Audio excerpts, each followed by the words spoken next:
did release it. This one friend of mine, she literally played the song like 400 times or something. 400 or 500 Yeah. times. Like, and it was like still only on like SoundCloud. And then like once it, before when I would write, I would erase my lyrics all the time.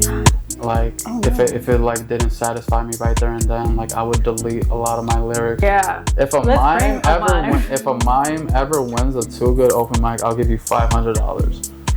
I fucking perform it. It feels like a fucking riot. I feel like I'm at the fest, and like it's just a good ass time. And like, man.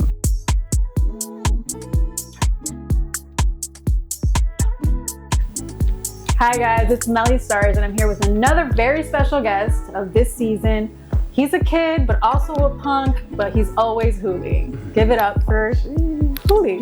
What's up, y'all? How y'all? Everybody feeling? There's nobody in front of me, but how y'all feeling? How are you guys out there? Let us know below, I guess. So you're an artist, graphic designer, event host, videographer, and so much more. So a whole lot of shit. Whole lot of shit. So hopefully today we'll be able to delve into all of the things. I'm sure I'll miss some stuff, but we're gonna try to hit all the bases. My interviews, I like to go all the way back to the beginning, or as far back as I can find. Okay. So we're gonna go to high school. Oh, okay. That's interesting. I'm gonna see how much you dug on me. You used to play sports. You were in volleyball, baseball, and basketball. Mm-hmm. You were also the class clown for your year. I'm not gonna put the year out there. Do your homework. We don't put ages out here if we don't want to. And then that's also when you were like 16, 17, you started telling people that you were going to be a rapper or that you were a rapper. Yeah. So that was high school. So what was it that really changed from like being so focused on sports to then being like, I'm going to do music someday? Low key, I've always been a fan of music, and it always had my passion. I probably started being in orchestra when I was in like 3rd grade because my mom kind of forced me to join the program. At first, I didn't want to be a part of it because I was like, I don't want to be a lame ass kid playing the viola. But then I ended up growing to love it. Ended up being like first stand, first chair in my section, so that was cool. I remember at one point in time in my life, I really, really wanted to take sports like very, very serious. Yeah, no, clearly. I played basketball, played volleyball, played baseball, and then I could have played football, but unfortunately I have a heart murmur. So if I get tackled hard enough, I will die. I probably had one of the better arms at my school, but unfortunately I wasn't allowed to play. Music came along around a more serious point for me. I'll probably say like my sophomore year of high school, because a few of my friends, that's when I like felt they started getting into it. I felt like that's when SoundCloud was already popping for like a couple of years. Chance the Rapper blew up in the city, and like the Chief Keef movement, and then a few of my friends just blowing up as well, like LV the God. I would say music came to me. I was like one of those dudes that like said I was a rapper, but had no music out. But you knew you were going to be a rapper. Right. And then even before like being a rapper, I told myself I wanted to be a producer. Yet I had no equipment. I only had a phone, and like phones weren't like that easy to like make music not on like yet. now. Like now you can hop on GarageBand on your phone and make a banger, but like at that time period it wasn't really accessible for me. So I feel music became more of like my daily program. I started listening to albums more. I feel like I used to listen to a lot of mainstream music, like Drake, Wayne, Kendrick, like all the big names. Like they were like the only people I knew how to listen to. And so I found out who Kid Cudi was. I found out who Logic was. And then I got more in tune with the underground scene. And I felt like my love for music became more because it wasn't just money, pussy, weed on every fucking song. It was just like, damn, you went through that, you went through this, you went through this. And I was just like, I can relate. Yeah. So music started hitting different for me, and then it just hit on a different level when I started taking it more serious. Sports, I really, really thought I was gonna be in the NBA one day. I mean, why not? On my high school team, I'm 6 feet, right? I'm like, in high school I was probably like max like 170 pounds, 160, and they had my ass playing power forward. So I'm just like, this ain't gonna go that fucking well. So like, I had potential. It was just like more so like I saw the reality of it. I was just like, I don't have to be in the NBA. I just want to be a part of the NBA. Yeah. So like even if I'm like a trainer or some like type of assistant or some shit, that was like my goal. But then music kind of was like still on the back burner because I didn't really have that initial drive to actually fucking do it. But over time it came, and that's when things changed. That's when everything changed. So you mentioned some of your inspirations, like Chance, Drake. You also, I found Mac Miller, Juice WRLD, My Chemical Romance, and then of course Kid Cudi, which is where you got your name, Kid Juli, Kid Cudi. You guys see? That's big, bro. It's not hard to figure out how that works.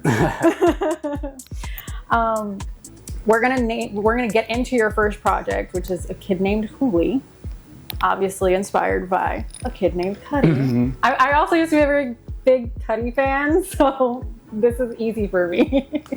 Cudi's big, bro. Yes, it's just like he makes music for like people going through like mental health struggles. You feel me? So it was easy to relate. Yeah, and he's definitely like one of the main reasons I even started doing music, because like something I like to always think back on. Me and my mom always bounced around like different cribs, but then she always made sure I went to the same school. So like on the car rides to like school in the morning, we would always just put on like B96 or like 92.3, right? And then this is around when Day and Night came out and it blew up. And I heard, like, this is like me being in that wave of always listening to mainstream music. And then hearing Day and Night for the first time, I feel like that was like the first time I went to go look up an artist to like find out more. But yeah, we would just go on those car rides and I heard Day and Night. And then that's when I ended up finding his first project, A Kid Named Cudi. And then listening to those tracks like Pillow Talk, multiple tracks on that fucking album, a mixtape. Yeah. And I remember like hearing, early days. I fell in love with Day and Night, but I think the song that made me fall in love with Cudi was Soundtrack to My Life. Oh my God, yes. That's The Prayer. The Prayer. Because like, it just hit me on like such an emotional level, because like, I was a little sad ass kid, you know. I had my depressive moments, but then like even in like those depressive moments, his music helped me see the light, if you will. Yeah. It just gave me hope, inspiration. I'm like, all right, he went through similar things, if not damn near the same things, and he still found his way and got by. So like Kid Cudi, that's big, bro. If you ever see this, like you always my biggest inspiration. I've seen him live 2-3 times already, and he's always the GOAT. Like he's one of my favorite artists. Like he will be bumped no matter what. And then like even when people gave him shit for Speeding Bullets to Heaven, that's probably what inspired me to like fully be myself as an artist and just like being vulnerable on a song. Cause like that was like 2016 or 2015, I believe, and like just that project alone, like on first listen you're gonna love it or hate it, but like after a few more listens, like you're gonna really understand like the mental side of like how he approached that project. Yeah. I love Cudi. Yeah, he's a great inspiration. He makes it easy to be vulnerable. Yeah. I also like what you said, like a quote that you said. Every track is a diary entry. Every verse is a confession. That's kind of like your approach to music, I'm assuming. Yeah. So now as we get into the music, that's kind of like the mantra, how we can approach it. So let's get into A Kid Named Juli. You had so many songs on here, On the Road, Sacrifices, Don't Step in My Kitchen and Fuck Up the Recipe. That was a bar that stood out to me. What do you mean by that? You want to break that one down? When I say don't step in my kitchen and fuck up the recipe, it's just like, I've worked as a line cook for like probably like 8 years, and then like I don't know how like a lot of people approach this, but like sometimes you can thrive with people help you out in the kitchen, but if they don't know what they're doing, they kind of just fuck everything up. So they kind of just fuck up the end result, or like just fucking with how you set up a table or how you structure a meal and how you cook it, because like you probably do this and that, they probably do this and that, or they don't know what they're doing, you know? So I just like, the way I approached that bar was kind of just like towards relationships and then even just like friendships. because like don't step in my atmosphere and then act like you know how to like live my life, and then you kind of just fuck up my daily living or like my vibe. Structure. You fuck up my whole vibe, and then I gotta like start from square one to like fix everything pretty much. Yeah, I think that's more so my approach to it. Just like don't fuck my shit up. Yeah, don't fuck like, shit. Let me cook. Let me cook. You get help if it makes sense, but otherwise, let me cook. You're gonna burn some shit. Yeah, right? Don't burn. This is so fluffy. It's like Patrick Starfish, but purple. Starmie from Pokemon. Oh, that's a good correlation. Next up, Why You Sad For? Which you said was kind of like an influential song, which I don't think you intended it to be, but not at all. It somehow ended up being it. Mm-hmm. So how was that? So honestly, that song came about when I went to the studio session for that. Shout out AQ running back. I went to go record with him, and originally I think I had a whole other song planned to record, but that day I just woke up not in the mood. Almost canceled the studio session. Like was gonna reschedule it, but then like literally just over it. I had the beat already, and just like for some reason, like on my way to the studio, I ordered myself an Uber and then headed to the studio, had the beat on like repeat, and like it was just like one of those moments where like the beat would just spoke to me, you know, because like just like you said, like every song is like a journal entry or a diary entry, because like that's literally what that song was. Like it wasn't a song to like meant to be like a club banger or like even just be released even. It was just for me really, and I just kind of just vented on the track. I was in a very depressive time at that moment when that song was made, and I just told myself, why are you sad? And that's what that song came about. And even then, like originally I wasn't going to release it. I was just going to keep it to myself. But then I showed it to a couple of friends, and they're just like, yo, that's a great song. Like a lot of people were able to relate to it. And then even when I did release it, this one friend of mine, she literally played the song like 400 times or something. 400 or 500 times. Like, and it was like still only on like SoundCloud. And then like once it released, I just probably passed that at this point. Cause like, you know, on SoundCloud, they tell you like who's your like most listened to person. And then like every day it was going up like 50 views. And I'm just like, damn, it's because of this one person. I was like, oh shit. That's like their life mantra right there. It just like, it made me like think about my music a little bit more. Cause I was just like, damn, I can make the music I want. And like, it's gonna resonate with people.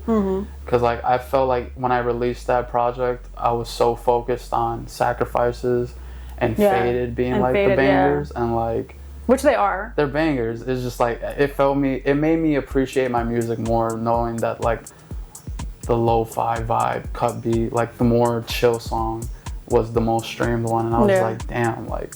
You just never know, You never know. Like, you never know. And like, it's such a blessing that I made that song. I still listen to it every now and then whenever I feel myself going down like a depressive episode. And it really just like opens my eyes to like, hey, why the fuck you sad for? Like, calm down. Like, you're good. Stop being sad. I wish it was that easy. I wish it was that easy. I wish. Sometimes, man. Smoke a blunt or two, listen to the song. We'll be alright. You can. Smoking usually helps. Yeah. Definitely.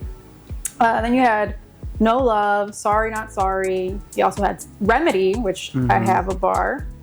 Had to start over so many times. I feel like that resonates because so many people have to start over.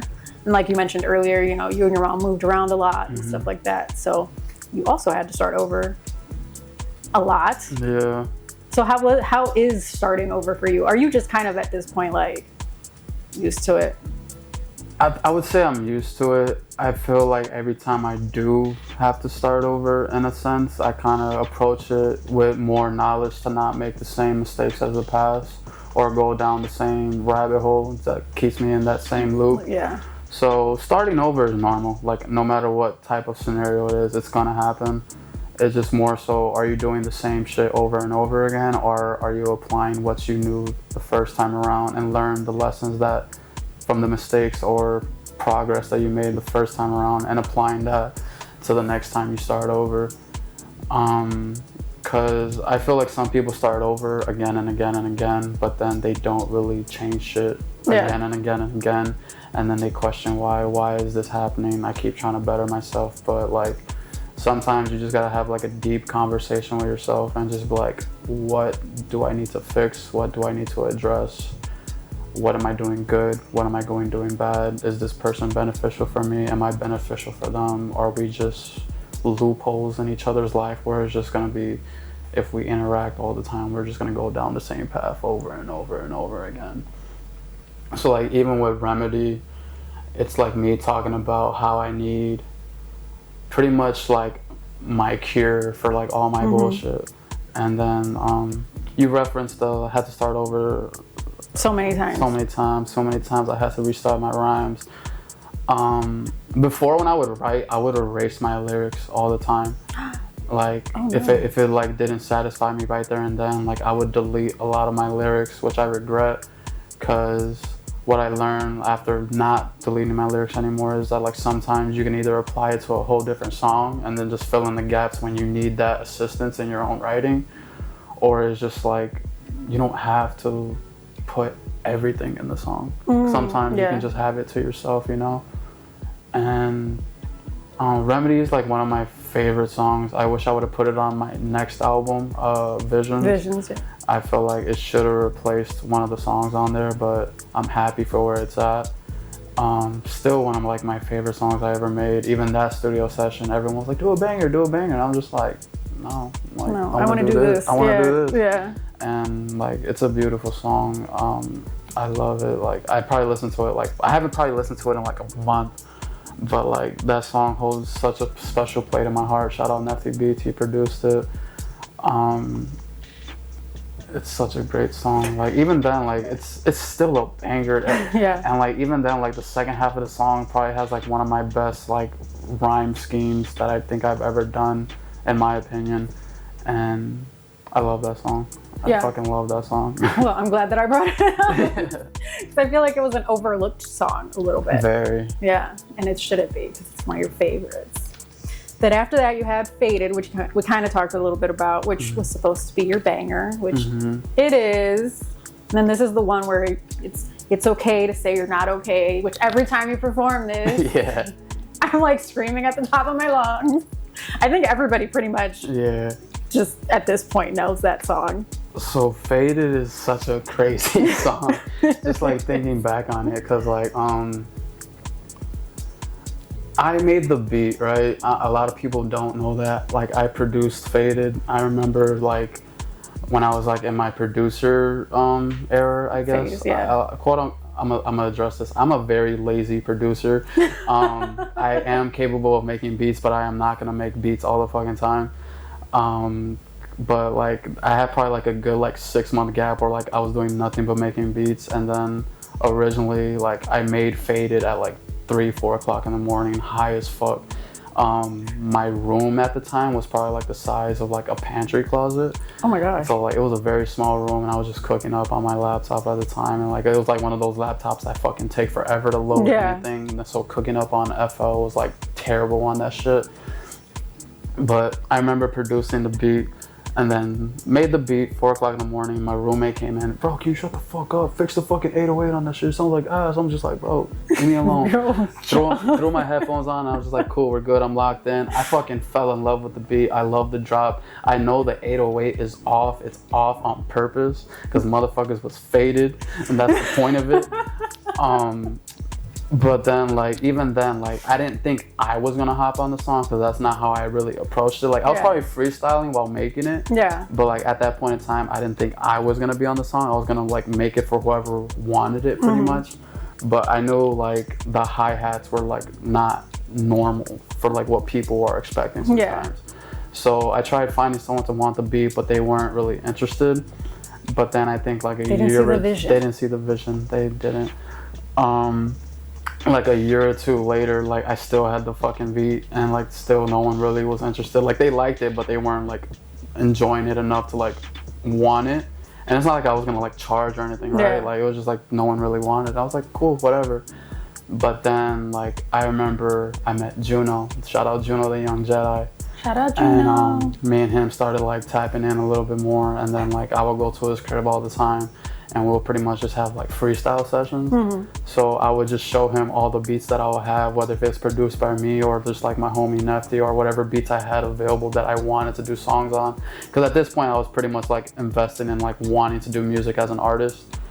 And we're freestyling in his room. I put on the faded beat, and then before the song was even a song, like I freestyled walking on bitch and I'm faded, got me a shot and she dropped me going crazy, right?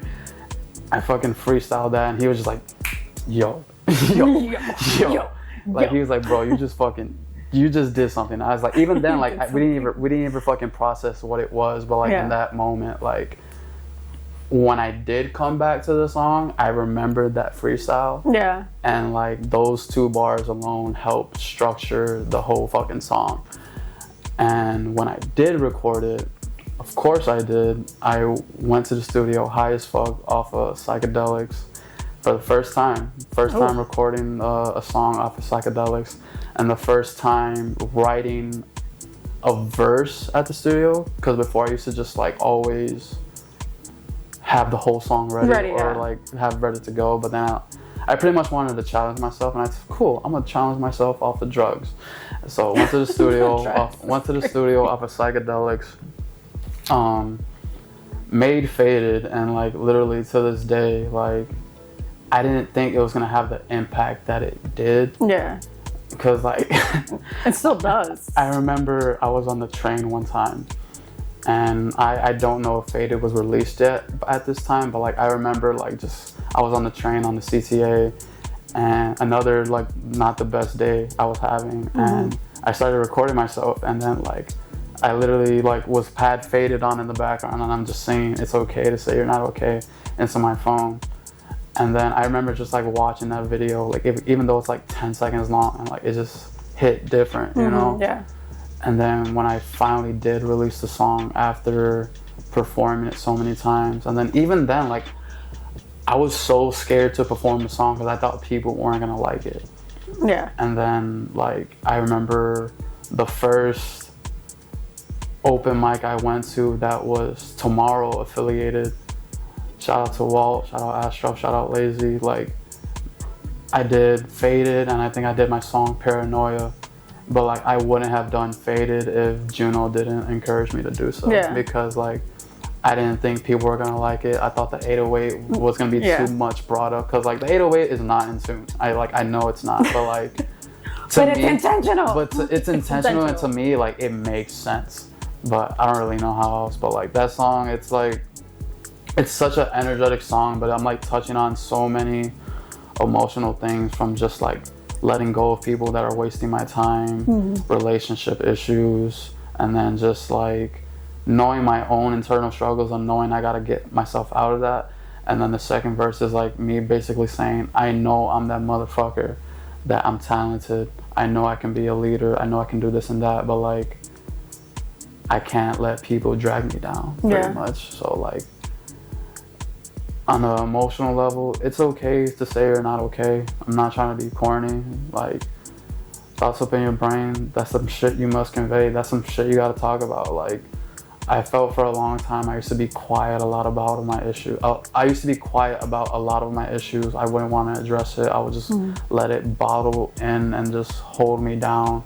But once I started like opening up to people, whether it was to myself, being honest with myself, or being honest with my close friends and family, it's just like I felt that was a huge shift in like not only my artistry but just like me as a person. Yeah. Because I wasn't holding shit in anymore. I was saying like it's okay to say you're not okay.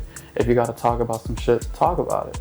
Like if people generally care about you, they're going to listen. And then sometimes a stranger is going to listen. Yeah. And like I've had moments like that all the time where like people I don't know, like they'll hear Faded, whether if they heard it in person or they just heard the song, like they'll be like, I really appreciate this because like it really helped me. And like I really love those moments, because like that's what I make music for, is like helping people realize that it's okay to say you're not okay. And like it's the main song that talks about it, but I feel like a lot of my music is in that direction of just being open. Yeah. Like not being structured as much, but just being open to how I'm like feeling. and vulnerable and stuff. Cause like I feel like a lot of my songs are like me pretty much talking to myself. Yeah. If that makes sense. Yeah. I was gonna say, is it hard to be vulnerable, but you kind of said it just now, like you're just talking to yourself. It's like it really is like your diary, pretty much. Yeah. So with Faded, you also did like a Kayako on the Go video for that. So why did you choose that song to do? Just because of the popularity, the significance, or? I feel like it just matched the vibe that the day we're having. Cause like even that day it was so sporadic. Cause like I also did an interview with them that day. Shout out Carlos, shout out Kimchi, shout out Draco. And they had the Kayako van. And originally we just met up in Wicker and we did the interview in Wicker. And the whole interview was like sitting down in Wicker on the 606, for whoever's familiar with that, which is probably like my second home. We did the whole interview there, and then like throughout the day we all had free time, so I was like, cool, let's go do something. And we ended up going by the planetarium, I think, and down by the lake. And we just set up, and then we set up like the live performance vibe, and then they just started recording me while I was performing. And then we went on some like random rocks by Northerly Island. And Faded just matched the vibe, because I think I did Faded. They gave me they gave me the option to do 2 songs. I did Faded, and then my song Rainy Days, I believe, which even though it was like a hot ass day, I decided to do Rainy Days. Typical of me. Of course. But yeah, Faded was definitely like the vibe of the day, because like me and Carlo had a conversation, like a very psychedelic what is life conversation. And it just really hit on a different level. The vibes were immaculate. People were walking up to us random as fuck. Oh, that's dope. Like we let like a couple of people just like freestyle into the mic, and like it was just a dope vibe. And just like performing Faded like on a random ass like sofa couch thingy chair, kickback chair. So it just like matched the vibe so perfect. I had my Thoughtbreaker shirt on, and then some jean shorts, and then some random ass shoes, and like I felt like I was at home. Like I literally felt at home, like the whole skyline behind me, because like the planetarium, like that little outlook right there that's like looking over the city, that's like probably one of my favorite spots in the city. And like us going over there was not planned at all. So like I literally felt like I was like chilling on my couch at the crib and just like kicking back, smoking and performing. And just vibing. It didn't feel like a gimmick. It didn't feel corny. It just felt like I'm here. I'm here with the homies. Yeah. There just so happens to be a camera. Yeah. It was a dope vibe. Yeah. So that kind of is the end of A Kid Named Juli. Is there anything else you wanted to say about that project? That project, I feel like that project was a lot of songs that I thought weren't going to be worthy of my album. I do take back some of that, because I wish Remedy was on that album. And then some of those songs also end up on the project as well, on the next project. And Visions, But the overall reason that project dropped was because, like, again, like I kept saying, I started taking music probably seriously around like 2020, and then I think I dropped that project like 2022 December, maybe 2023. 2022, right? And like I remember like I didn't have no music out besides like a couple of singles, and I was just like, I need to drop something before I drop an album. And I dropped A Kid Named Juli, inspired by Cudi. Like even the cover art, it just felt great, like, you know, like it just touched me on a different level. Shout out the videographer, the photographer that took that photo. Me and him aren't cool anymore. I wish it didn't have to be that way, but I wish him the best. But very talented photographer. Hope he's doing well. But like that picture, like alone, like probably inspired that whole project. I took a lot of the songs that I had made already and kind of just like try to formulate structure into the EP. And once I released it, because that was like my first project that I released ever besides like singles. So like just seeing it touch Apple, touch Spotify, and then it pop up on like YouTube, it was just like, oh my god, that's so fucking cool. I'm like the real deal now. Yeah, like it felt so fucking cool. It felt like a huge achievement, but then like it just motivated me more to like actually drop my album, because at that time I already had a lot of my album songs done. I was just being very, very nitpicky on like the final selection of the songs. And I'm glad that A Kid Named Juli actually dropped, because who knows, if I never dropped it, I probably would still be that. I'll probably be 28 years old right now and saying, oh yeah, I'm gonna drop music soon, blah blah blah, I'm gonna do this and that. And never dropped anything. So like, to anyone who's like hasn't dropped anything and they're overthinking it, literally just gather your songs together, make it meaningful to you. It doesn't have to be the most deepest thing ever. Just make it make sense and just release it. Like, don't overthink it, just fucking do it. Just do it. Literally. Do it! I know exactly where you got that from. Wait, everybody should know where that's from. I hope so. If not, they're like fucking stuck in a blender somewhere. Literally. Before you released Visions, though, you released Portal to Wonderland. I did. In 2023, yeah. That was with Juno. It was only like 4 songs? 3 or 4 songs? Alleviate. 4 songs, yeah. Alleviate, Wonderland, Mary Jane, and Ideas. Mm-hmm. And then some of these you did put on Visions. Mm-hmm. But why'd you decide to do like a little EP in between? Or you just did it? Honestly, I feel like me, there's also one more artist on that project. Shout out Illinois. Shout out Illinois. He's also on that project. So at this time, me and Juno were always hanging out. Mm-hmm. Like we're like, especially as like I feel like I was like in Tomorrow already at that point. And, like, at this point, like we're just always like going to the studio in some way, shape, or form, or I'm inviting them to the studio, right? And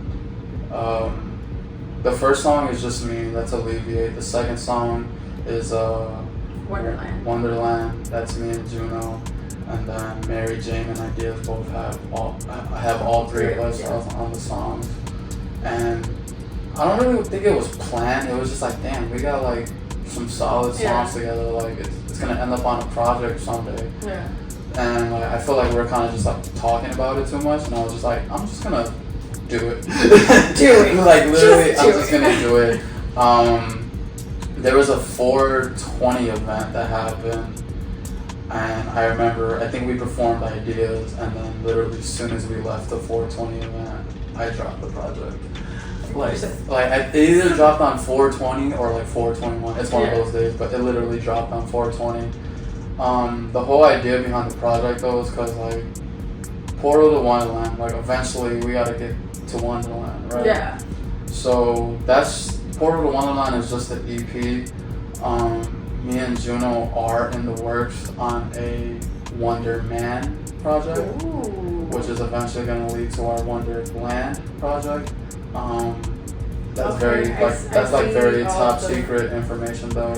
Only exclusive. One of the songs is out at the moment. It's called Swag. But SCHAWG, something like that. Swag. Yeah, very interesting song. That project is gonna be raw as hell, but Portal to Wonderland is like a nice sneak peek into it all, and just like introducing the vibes. Cause like I'm a very psychedelic person. I like Alice in Wonderland. It's probably like one of my favorite cartoons. And like that's Disney, right? Yeah, it's Disney, right? Pretty sure it's Disney. If not, I'm brain dead, but I'm pretty sure it's Disney. I'm pretty sure it's Disney. But one of my favorites, I feel like a lot of us go down rabbit holes, so like I feel like a lot of us can relate to Alice. So just the whole idea behind, and I used to play like Kingdom Hearts, and I feel like one of the earlier games, like you go like into Wonderland and all that, so like that's like my little play on, and it's like probably like one of my favorite references ever. And like whenever I do music, like Wonderland is just a very whole different world, you know? Yeah. But yeah. So now moving on to Visions. This was also 2023, but this was like your big project that you... Visions is my motherfucking baby. It's your baby. That's my baby. I can tell. You even had a release party for it. Yeah. Oh, best night of my life. Best night of my life. I was going to ask you how it went. So best night of my life. Went great. There's so many tracks to go. Oh my goodness. I gotta light up for this one. Oh, we gotta light up. Shout out to the Keith collection. So let's start with the first track, Visions. It's the title track. I wrote down it was the story of Juli. Like, you were very vulnerable and like you open up about everything. So how was Visions, the song? The song, so I feel like I had that song for a long time, at least like the lyrics. And like, I remember originally it was gonna be on a different beat, but then I felt like my ear kind of grew. So I got a little bit more picky on like the beat I wanted to use. When I wrote the song, it was by, the beat I originally wrote it to was by a producer called False Ego. And then I had my producer, shout out Nephew Beats, I had him cook up. I used to do like a lot of like custom cook up sessions with him where I was like, hey, do this, do that. And then we'll kind of just like nitpick it together, whether if I had the lyrics or not. And that one I already had the lyrics. So that song, it's the way I intended it to be. I feel Visions is very more so a very storytelling album. So like the first song, I just wanted to like just let it all on the table, just be as open as possible. Like, let me take you back to 1997. Let me take you where it all began. Literally. The beginning. So I'm from Chicago. I grew up in Humboldt Park. I was born at the Region Hospital in Humboldt Park, and like the lyrics I talk about, like it's just me, my mom, the doctor, and my aunts in the room because my dad was not in the room when I was born. He signed away his rights, and then I talk about how like me and my mom and how she took care of me. But then like how I wanted to do, I was really tapped into the sports, but then like the confusion between me staying at a park too late was me just like gangbanging. I'd never, like, don't get me wrong, I had gangbanging friends, but like, but that wasn't that wasn't my lifestyle. Like, I wasn't even smoking weed, I wasn't doing drugs, I wasn't drinking. Like, I didn't start smoking weed until I was like 17, 18. But like, there was always like a misconception that I was on bullshit, like when I wasn't home, you know? And like, me being like a stoner type appearance, like my mom was just like, there's no way. Yeah. That's good. Oh, good. Yeah, it smells good. My bad. You're good. But yeah, that song was just me laying it all on the table, kind of just doing like a quick summary of my life. From like being born to like probably about like me being like 23, 24 years old. And then just breaking down literally every small aspect that I can think of, from like my actual life, my inner thoughts, my views on like life and death. And I remember one of my bars that I had for the longest, as I stare into the sky, I question my life, always wonder if I was just born to die. I don't know if I want to believe in heaven and hell, if it type shit.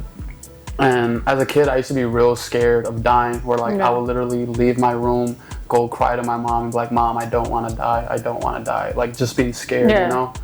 Just being scared by the idea of death as a kid. And gratefully, I'm not afraid of death anymore, but like before, it used to be like a real big problem for me. And just putting song that into words, like it really just helped me out a lot. It was very therapeutic, just like getting it off of my chest and just touching on it so much. And then like even at the end of the song, it's kind of like a car crash.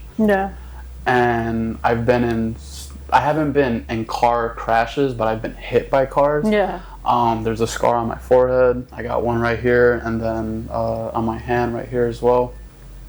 And then 2 other ones that didn't leave any scars or anything, but like I was a real avid biker and I got hit several times. So like me almost damn near dying 5 times really made me appreciate the life I live way more. Cause one Do you think it helped with your like fear of death? Yeah, cause like this one, respectfully, it wasn't an accident. And I used to lie and say that it was, but like over time I started like actually manning the fuck up. I tried to kill myself pretty much. And like I intentionally ran that red light and I let that car hit me, and I'm grateful to still be alive right now. If not, I would have been dead. and then like being blacked out for like 10-15 minutes before the ambulance showed up, and then waking up in the ambulance and then just laughing away my pain was like a very crazy a wake up call. Yeah, it was a wake up call. And then like even after that moment happened, like I still haven't felt the same. I felt like I became a whole different person. Yeah. Like it was like your Phoenix moment. Yeah, the way I decided to like live my life after that was just very different. Like I still made mistakes and all that, but like I just learned to appreciate life a little bit more, and I'm grateful I'm still here. And like I just want to touch on this, like if anyone relates to anything I just said, like just talk to somebody. You're always going to have love and support, and if they're not going to talk to you, I will. So just contact me and I will. Yeah, so reach out whenever, actually. Reach out to anybody, somebody, or Juli, or me, or just somebody. Reach out. Can I ash on this? Yes. Okay. You're good. That's what it's for. Then next up after that, you go into Paranoia, then Rainy Days, Toxic, Ideas, which you had on Portal of Wonderland. Then Truth Aside, which I wrote down has a catchy chorus. It's like about a toxic relationship. That's what it was giving. Anything you want to say about those tracks? Paranoia. So that was the session after I made Faded, probably like a month after, and also did some drugs. But I did 2 songs that session. I did Paranoia and Toxic, and then like it was kind of like me figuring out my sound on how I wanted to approach music, like with my voice. Because I felt for a long time I was stuck in like I was doing songs with a very monotone voice, and then I'll just go back to the studio to record them again because I didn't like it, like my voice, like not the dialogue or the flow or like how it went. It was just like I didn't like my voice. I didn't like my voice on the tracks because I was pretty much being scared to sing rap. It was either rap with a heavy deep voice or just sing. And like combining the two was kind of hard for me at first until I did Paranoia, because I rap and sing on that song and probably have one of my like craziest rhyme schemes or like flows on it. So me doing Paranoia, it really helped me figure out that I'm capable of singing and rapping at the same damn time. And then me also doing Toxic, where it's like more laid back, more chill, but then still random moments of singing. It helped me see that like I can do this and I can also do that. So I just gotta find my balance and then pretty much figure out how I wanna approach everything. But Paranoia, one of my favorite songs, also being very open, how I'm paranoid, off and on relationships, daddy issues, mommy issues. All the issues. And then like people not taking my kindness for obedience, because like if you go test me, I will put you on like the fucking front of a newspaper, like, and like I'm gonna be fucked over, but like if it comes to that, like I will go to that level. It's very, very, very necessary, you know. If you want to take it there, we can take it there, kind of. So like I'm a calm, nice guy, but like please don't test my gangster. I will front page you. And then Rainy Days, oh my god, also produced by me. You're wearing your producer bag. Yeah, one of my favorite beats. Put a whole fucking thunderstorm at the beginning of it, throughout the whole song pretty much. But then like it's a song I used to like always take the CTA, like whether if it was the train or the bus, and then like during the winter, that's the fucking worst. It's the fucking worst. You just want to get home, you get sad, motherfucker, and then if you're not in the right mindset, like you just get very depressed, you know. And then like if you got to deal with the random scenarios on the CTA, like you're just like, I'm tired of this shit. I could have been home. If I had a car, I would have been home like 40 minutes ago. Then the bus, you missed the bus, you missed the train. Oh my god, that was me yesterday. But I'm still learning how to use the CTA. Yeah, and then I get a lot of my writing done when I'm either walking or on the train or on the bus. That's probably like my favorite place to write or brainstorm. So rainy days, I pretty much just wrote a song about that, just brainstorming through these rainy days. I've been feeling down, I've been feeling pain, and then it was cold as hell on winter days, on late nights on the CTA. I was asking God what's my ETA. If it's too long, I don't want to wait. So it's like a nice little play on of like having to wait for the bus and then having to wait for the train, but then also like waiting for your day. Waiting for your day. Like if it's too long, I don't want to wait. Basically saying fuck it, take me now. Yeah, let's go. And like literally just like digging on that song, and then like even like having like people like hit me up about the song. Like one of my roommates, my old roommates, I have a bar about like talking about like no one hurts me more than me, and then like if I keep fucking up, I'm just gonna be 6 feet deep. You know, if I keep fucking myself over, if I keep making myself mad, if I keep making my mouth sad, it's just gonna end in me just dying. Even if it's like life, like actually dying, or just being alive but dead. If that makes sense. Like dead inside. Like dead inside, emotionless. And I don't know, like that song is just very therapeutic, because like it picks up on energy on like the last verse. I get a little bit more like realizing like, hey, get your shit together, if not like you're gonna die.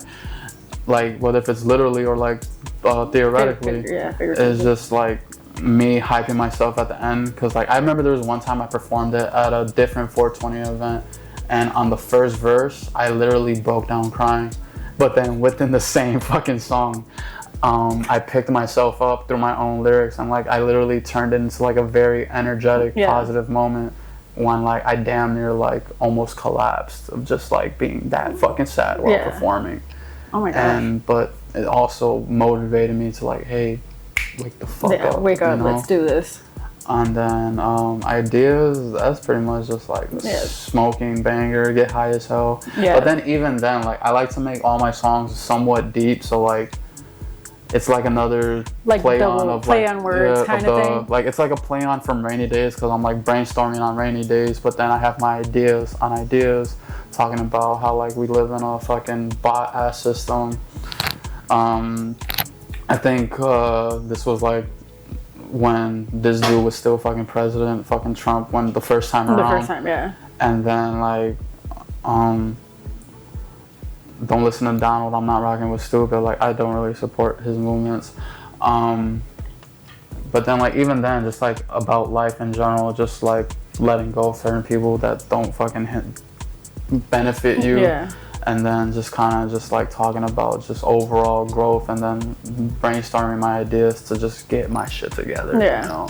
And then Juno in Illinois just went stupid on it. That was me and Juno's first official collab. Oh, wow. Unless I'm tweaking, that was me and Juno's first song together. Unless I'm tweaking. I might be tweaking. He'll tell you if I'm lying. Juno, but like, confirm. He'll tell you if I'm lying, but like I'm pretty sure that was our first official collab, unless I'm tweaking. But I'm pretty sure it was. Okay. If not, Juno will correct us. Then you also had Blur, Alleviate, which you had Portal to Wonderland. And then Feel. Seen too many people fall to those pills. Sometimes when I'm alone, I wonder how it feels. That one is a deep bar for me. Yeah. So me personally, I don't take pills. I had like a little Xan episode. I've probably only taken like 4 or 5 Xans in total in my life. But like it didn't really do anything for me, and like I had like very weird moments off of it. So I'm just like, I don't like this. Don't want to do it again. Don't pop other drugs as well. I smoke weed and psychedelics and drink. That's about it. But like, I'm not gonna say I don't understand. You feel me? So like, I know everyone has their own vices, and like shit happens, and like I get it. When I wrote that bar, it's just like more so like I've seen a lot of people that I know and a lot of people I don't know, and then a lot of my legends fall to like the pills, you know. And then like me is just like saying like, when I wonder how it feels, it's just like it's a play on of just like I wonder how it feels when you die. And then just like how you feel when you're just going through like that moment off the drugs, and then you're just like, what is it making you feel? Because I don't feel. You feel me? And it's just like that's like my play on for it. And then like that song alone is just like, a lot of people have their opinions, and like sometimes you can let it weigh you down too much. But like if you just let people feel how they feel when you're trying to just keep it real, like the truth is going to be told whether you like it or not. Because then the reality is going to be exposed. You're going to see how people are reacting to certain things. You're going to truly see how you feel about it, and not just force yourself to feel a certain way because someone wants you to feel that way. But it's more like your honest, genuine approach to it that like you'll be more open-eyed to things, you know? And like, cause it touches on like life, and then just like relationships too. And then like even when I like slow it down at the end of the song, like I'm basically saying that like, stop drowning me, because like I'm swimming in your ocean right now because I want to be here, but like at this point like you're not letting me fucking breathe. So like I'm suffocating, I'm about to drown, which is also one of my biggest fears, is drowning. So like I'm in a scary place right now if you're having me feel like I'm drowning. That is a scary place to be, not gonna lie. Scary. And then you had No Love, which was on A Kid Named Juli. We already talked about Numb. Sacrifices, which was also on A Kid Named Juli. And then Humboldt, which is like the biggest hit in the city. That is with Crix, Juno, Serpa, and Lazzey, who has already been on the couch. You kind of set the scene with that song, and then every time you guys perform it, we go ape shit. It's crazy. We go ape shit. Like, I feel like everybody in the building feels like they're from Humboldt, whether they are or aren't, when that song comes on. Tell me the story about it. I know you've said it multiple times. So Phil and Humboldt were actually made in the same session. Okay. Funny ass story. So for Phil, it took me like forever to like figure out like how to approach a song. I was also a fucking shroom, so I was high as fuck. You and these shrooms. And Juno was at the studio with me, but like he knew he was gonna be on Humboldt, right? So he was just like kind of just hanging out, chilling out. Waiting for. But like this was moment. Like, I forgot if I made a 6-hour session or a 10-hour session. I forgot. I think it was a 6-hour, and like for the first 3 hours, I achieved nothing. I achieved nothing. I got real like the shrooms were winning. The shrooms were winning. I got real emotional. I was being real like heavy on like my lyrics, on like how to approach it, like especially like the intro of the song Feel, right? So like that song probably took me like 4 of the hours of the session to like finish. Gratefully, I was able to finish it.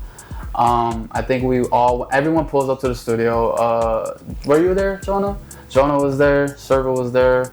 I think his girl was there. Lazzey, Crix, Juno. I'm forgetting someone? No. Myself, my engineer, and then whoever else pulled up. I forgot. It was a deep ass day. We were all there. And I know Serpa had to leave early, and then like even the song itself, like I knew it was gonna be kind of like the interlude of the album in a way, in a sense, because like I'm only on the song for like 30 seconds, which was intentional. I set the tone. Set it up. I set the tone. You just set it up. Excuse me. I set the tone for the song, and then like immediately, like after that long ass day, like I was like, all right, cool. I already had my verse written. Thank God. If not, we probably wouldn't have like fucking finished that song. Thank God I already had the verse finished. I just had to add like 2 or 3 bars or whatever. And again, I was using a monotone ass voice, but at that moment I was just like, fuck it feels right, you know? And I did my verse. Serpa was on like a time crunch, so he went in right after me, and we're like, all right, cool, figure it out later, right? Serpa goes in, fucking bodies it. And then like I had no idea what his verse was gonna be. He just came in from the HUMBOLDT. I was like, literally, bro. His verse. And then like probably like my favorite bar from there is when he references like how Humboldt is his Bel Air. Like it just felt like facts, because like I've traveled a decent amount of times now, and like even when I come back to Chicago, I don't feel like I'm at home until I see Division in Cali. Yeah. And like I grew up on Augusta in California, but like Division in Cali where I was always like your little like that, like because I got a friend that stays over there. My brother, I'm so sorry, my brother stays over there, and his whole family stays there too. And I'm just like, that's home. You feel me? So like I don't feel at home in Chicago. Like if I come to Chicago and I go to like fucking like Bridgeport or fucking like Little Village or like the North Side, I don't feel like I'm at home yet until I see Humboldt Park. Like that's when I can like chill the fuck out. Like even if like something's bad going on, I feel comfortable. I don't have to feel paranoid because like I know where I gotta go if some shit happens, and then like I probably know a decent amount of people already. So I'm just like, that feels like home. So his Bel Air reference was like literally paradise for me. And the rest of his verse just goes hard. His lyrical schemes goes crazy. Man, shout out Serpa. The man fucking goated. Then that goes into Juno's verse. And then like literally, I remember just being at the studio. He just like, I feel like we've been saying like the term "let that shit breathe" like multiple times on like different songs, and then just like in life in general. So like it being so perfect for that song, it literally just felt amazing because like I remember him just recording. He was just like, "Let that shit breathe, let that shit breathe," and then like my engineer was like, "You ready?" He's just like, "Let that shit breathe," and then I was just like, "Oh shit!" Then he goes into his verse. That part. He goes into his verse, and then like I feel like it's like the more gritty side of like being from like Humboldt and Chicago. It's just like bullshit's gonna happen. Like just how do you navigate your life through it, and then how do you approach shit? How do you direct? You know? Yeah. Because there's gonna be bullshit. Like regardless. Chicago is Chicago. There's bullshit that's gonna happen. There's gonna be moments where like you gotta be on guard. Like if you're from here, you're gonna understand. If you're not, like it's hard to explain. Like yes, every city goes through that shit too, but like every city goes through it differently. Yeah. Even though it's the same shit, it's just like different approach, how motherfuckers scheme, how they fucking talk, how they try to like whatever. You feel me? So like that's what his verse reminded me of, and then like how he's talking about how like someone ran up on him when he was just like going to fucking Chili's and shit, and then like it's that more gritty side of the song. And that's like another thing that's beautiful about the song in general, is because like each of us had a different approach and different experiences. Different experience, different approach, like different personalities, you know. Like me, I'm just talking about growing up with my grandma type shit, and then Serpa's talking about like the facts of Humboldt Park, and then being lyrical about it, and then talking about his experiences. Juno's on the hard and gritty side. And then like we got Lazzey. My first collab with Lazzey. That was my first collab with Serpa, Lazzey, and Crix. Oh wow. So that was my first collab with them. Lazzey hopped on it on some straight cluck shit, and I was just like, yes, I fucking loved it. Because if you're from Humboldt, you know we got our clucks. Like you know we got our clucks. But like he was lit. There's two different clucks. There's like the cluck that's like clucking the fuck out, and then there's like the funny ass cluck where there's like, all right, you clucking but you funny. Like you down bad, or like you're probably not down bad, you just clucking. But if you know what clucking is, it just means just like, I don't know, like tweaking, but like 24/7. 24/7. But then like even Lazzey getting like emotional and deep on it, like, and still keeping like the more funny, energetic approach to it. Like it was just beautiful to see that from him. And then like he tried to cut it short. I was just like, nah, because like at first like his verse was like 20 seconds. I'm just like, you're not done. Like you're not done. But so when he's like, when my cooking be clean, that's when like he wanted to stop. Yeah. And I was just like, no, keep going. And then that's when he got more energetic with it, and then more deep, I guess. But then like just making the references to like Humboldt being like gold on his chain, pretty much. Like having that kind of reference to it was dope. And then shout out Lazzey, shout out Cuzzo. Crix.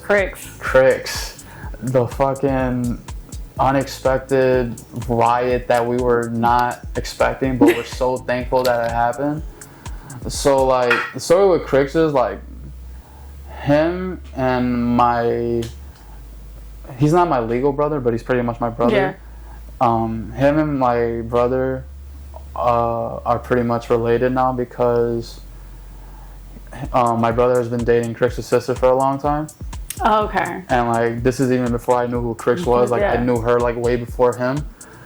And then like I remember I would like be on his Instagram, right? I like his Instagram came about like when I was scrolling because like he was doing like videography work, and I was real interested. I was like, oh shit! So I DM'd him. I was like, hey, like we gotta do like a music video one day. We never did, but like we did it differently. Yeah.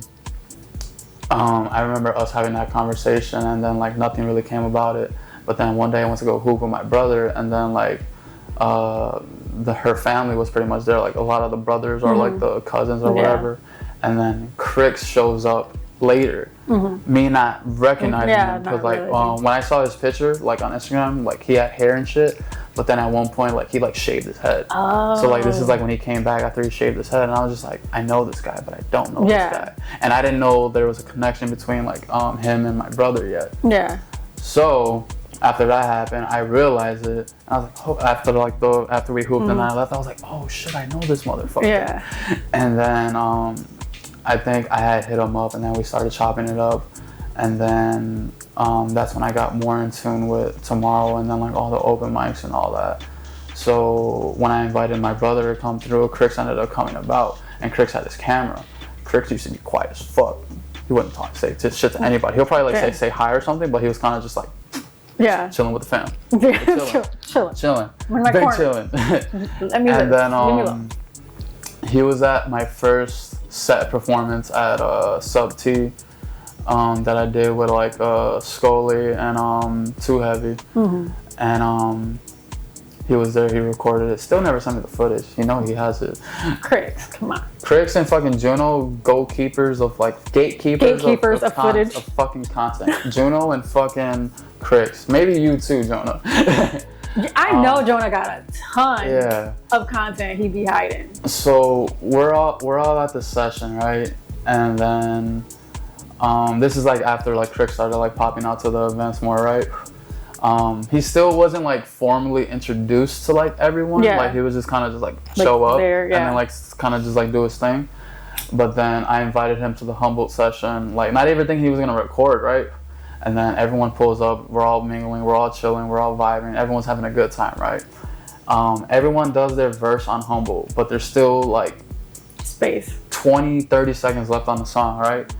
And everyone on the song of Humboldt, from the producer to the engineer to all the artists on it, we're all from Humboldt. I made that a very strict rule. Or like if you because like there was an artist in the room, I forgot who the fuck it was. They wanted to be on the song, but I'm like, I'm sorry, you're not from Humboldt. You're not from. You don't get it. I was like, I'm sorry, you're not. Like it's not gonna be the same. And I looked at Crix because I was like, I don't know where you're from, and he was like, where are you from? He's like, Humboldt Park. I was just like, what school you went to? He's like, I went to Clemente. I mean, he was on the Clemente like baseball program, and I was just like, get in the booth. Like, just get in the booth.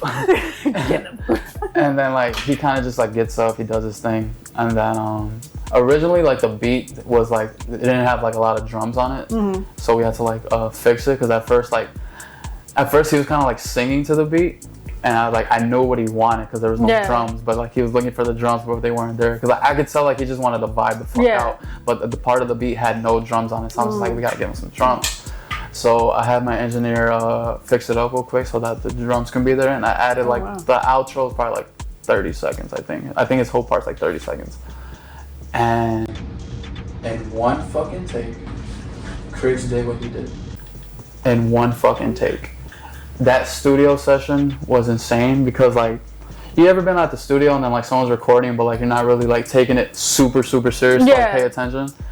I feel like cause Lazzey just hopped out and then we're all just like chilling, just talking like and I think drinking probably, and then I was already high as fuck because I was still on the shrooms, and then we're all just like mingling and talking, and then we're hearing Crix, and then like he does this one take and we literally went from like mingling to like we start moshing in the fucking studio, right?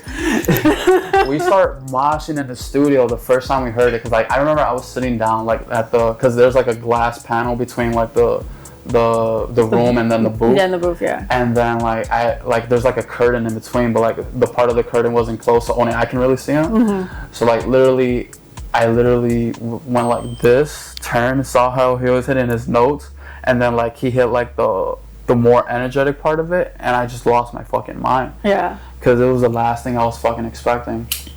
And that's how Humboldt was made. And every time we could fucking perform it, it feels like a fucking riot. I feel like I'm at the fest. And like, it's just a good ass time. And like, man. Where's the music video? Because I know you guys have been filming it. So I literally just finished the rough like last week. Oh, okay. Shot by myself, Jonah, 3 Story, and Bobby. And I did the edits on it, waiting for Jonah to color grade it, and then. Why are we always waiting on Jonah? It's been like 3 days. It's cool. Okay. I was about to say. It's been like 3 days. It's cool. So we can expect it pretty soon. I hope so.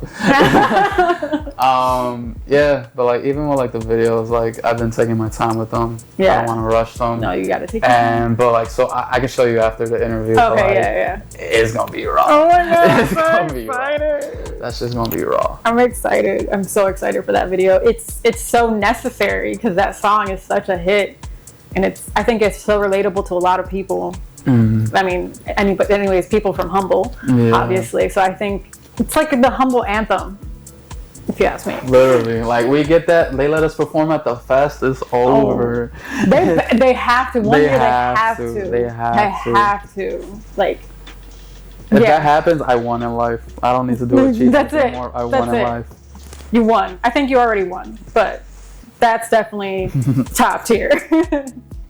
Now you still have a couple more songs on this album. You had Faded, which we already talked about, Selfish, and Godspeed, which is like, Godspeed is like a mantra for you, like, I think I found, where like that phrase in general means a lot to you. So Godspeed, probably like my biggest music influence is Mac Miller, and he has a song called Godspeed Perfect Circle, and like when I first heard the song, I didn't know what the fuck Godspeed meant. Yeah. Like I had no idea, but like I ended up looking up, and it's basically just like giving yourself good luck to a new journey, right? Excuse me. And like I remember hearing the beat for the first time. It's very like futuristic, cinematic, real dreamy, like, and that word just came into my head, Godspeed. And like when I approached the song with that approach, because I felt like my life was changing in a sense. Yeah. Because like I just dropped the project. I was letting a lot of traumatic things out of my life go, so I was kind of building up into myself being reborn in a sense. So like I just felt like a new beginning starting to form. So I told myself, Godspeed, just give myself good luck to a new journey. Everything's gonna be okay. Like you don't have to be afraid of the light. Cause I'm not the most religious person, but I do believe of like different factors of each religion. So like reincarnation is one of those. So like I don't necessarily think we're born into something, whether if it's a plant or an animal, but like I like the idea of it. Yeah. And because like even in life you can be reborn, you can start over. Yeah. It's very relatable because I'm talking about how like a lot of my homies I grew up around, they just think life is like the hood and there's nothing else. And like I got homies living their lives just dodging the police, you know? So like, and then I got homies that are literally just like chasing dreams, and like everyone's doing their own little thing in their own different way. Everyone has different goals and aspirations, I don't know, is that the right word? Aspirations? Yeah.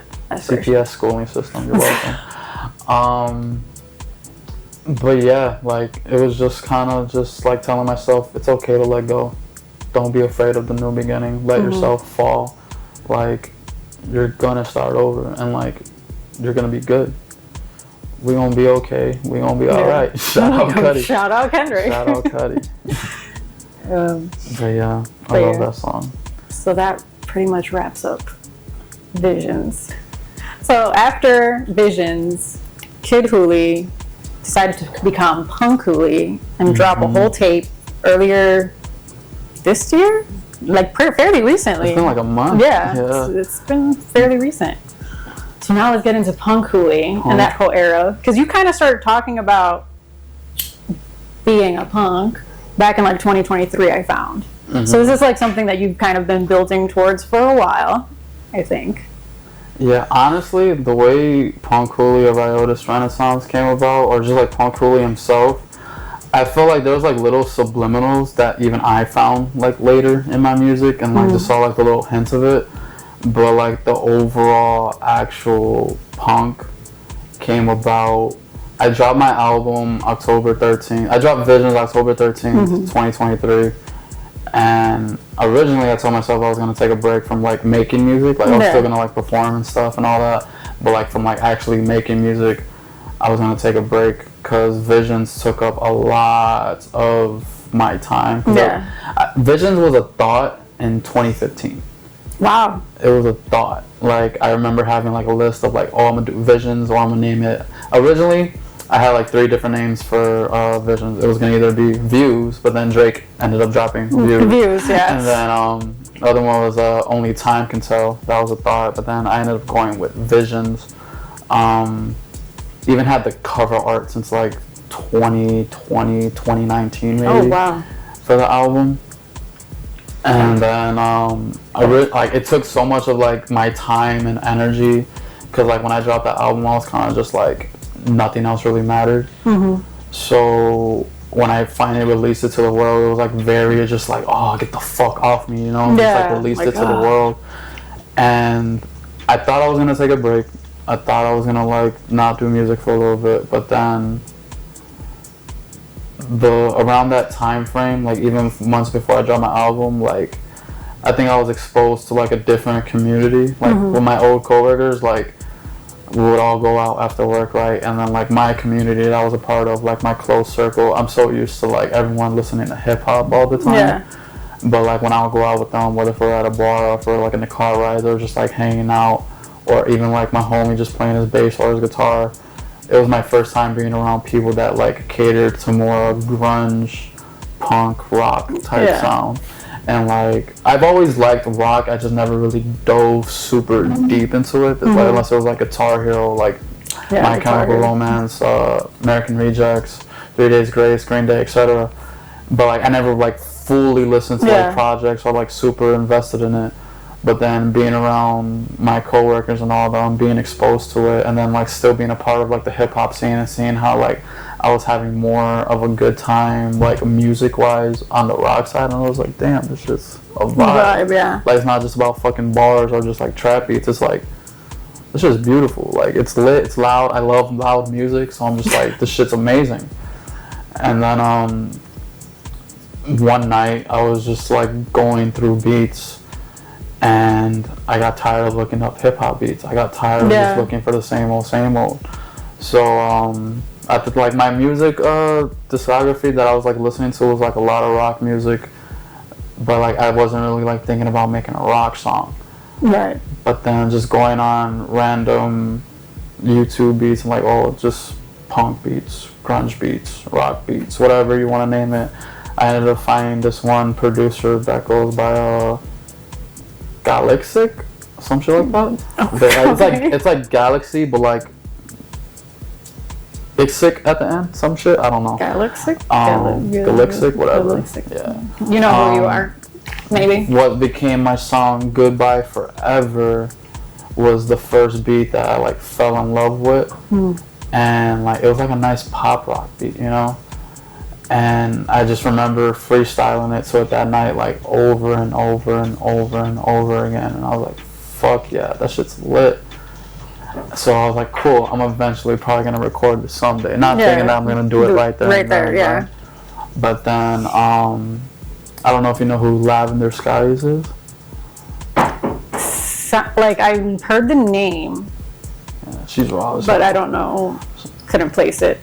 For real. So she has a song called "Lost in Your Love" that I think she dropped around the same like time frame, if not earlier, and like it's probably like my favorite song in the world. Oh. I listen to it all the time. It's such a fucking banger. I remember she took it because it's only on her SoundCloud, And I remember she took it down. I immediately hit her up. I was like, "Yo, put that shit right back." And then like I literally screen recorded the song so I can like have it just in case she ever like takes it down. I was just like, I need the fucking song. And just listening to that song over and over again, I can definitely say it inspired Punk Juli. Me wanting to be Punk Juli, me wanting to like fuck around and find out. Yeah. Cause like I just needed like that type of vibe. I needed that type of song, and like I would say I took like my 3-month break from October 13th probably to like not even 3 months, probably like December-ish, when I ended up recording the original version of Goodbye Forever. Goodbye. And then ever since then, that's when Punk Juli became. Once I made the one song, I was just like, I gotta see where this goes. This is it. It's pretty time. much, yeah. Goodbye Forever is like towards the end of the tape, but we were starting over at the beginning with Reborn. It's okay to start over. So Punk Juli is kind of like a new start. A new start. You have a lot of features on this album. A lot. All my favorite degenerates. Yes. All my favorite degenerates. You got June Tunes on Underworld, a Ready Taicho. Arate. Okay. On Riotous. Jeez. You guys did like some screamo stuff on there, kind of style. CPS did me right. Yeah. June Tunes was also on Jungle, and so was Lazzey. And then I like the bar. We going back and forth like Royal Rumble. Not Made for Everybody with Nico Suave, and then you guys just dropped a music video for it. Yes, you were like in a construction zone, like some they're doing van. construction in like Logan. Yeah, and then we're just being degenerates fucking around. And then the bar I wrote down was, I ain't just anybody, I'm not made for everybody. Then what else? Because you got a lot of tracks here. Oh, you also did Brain Rot with June Tunes. Trying to go through all the features here. Yeah, there's a lot. There's a lot. Everything Melts with Juno. Wasteland with Crix. And I think that's it for features. That covers most of the album, and we're done. No, I'm kidding. So, what was it like working with so many different people? Especially, this is out of their, like, the punk vibes are kind of out of their wheelhouse as well. So, how to convince them to be like, hey, come on this, like, punk rock album. So the most frequent feature on the album is June Tune, which was like not even intentionally planned, because like originally there was a couple songs that we didn't get to finish, like with all the features I wanted on the album. And then one of the songs someone bought the same lease, but they bought the masters, they bought the exclusive, so a song they with Crix, I can't release it on like Apple or Spotify. If not, he would have had more features on it. And then Crix is also on like a lot of like background vocals throughout the album as well. But like June Tune, like the first song we did from the album together was Jungle, and then literally I was just like, I didn't have nothing planned. I literally said we're just gonna do. I sent him and Lazzey the beat. I was just like, we're hopping on this.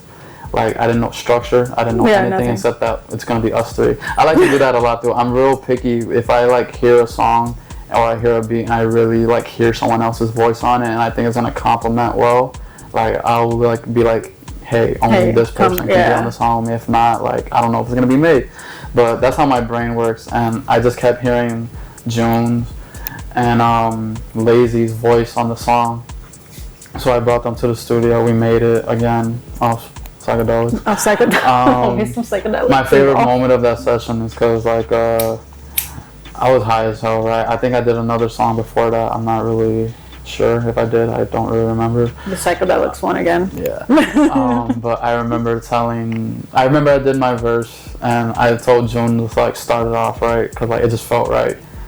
And then I come in later in the song, so I told June, like, ooh, I almost burnt us. I remember him to, like, tell him to do his thing to, like, kick it off, and, like, he literally set the fucking tone. But I think it was more so, like, I still didn't know what the fuck I wanted to say, so I was just like, fuck it, take it off, go crazy. Because that was another moment the shrooms were like, hey, stop being selfish right now, let him start it off. I think that's what it was. Oh, the shrooms, again.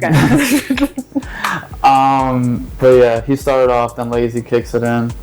And then they announce my degenerate self.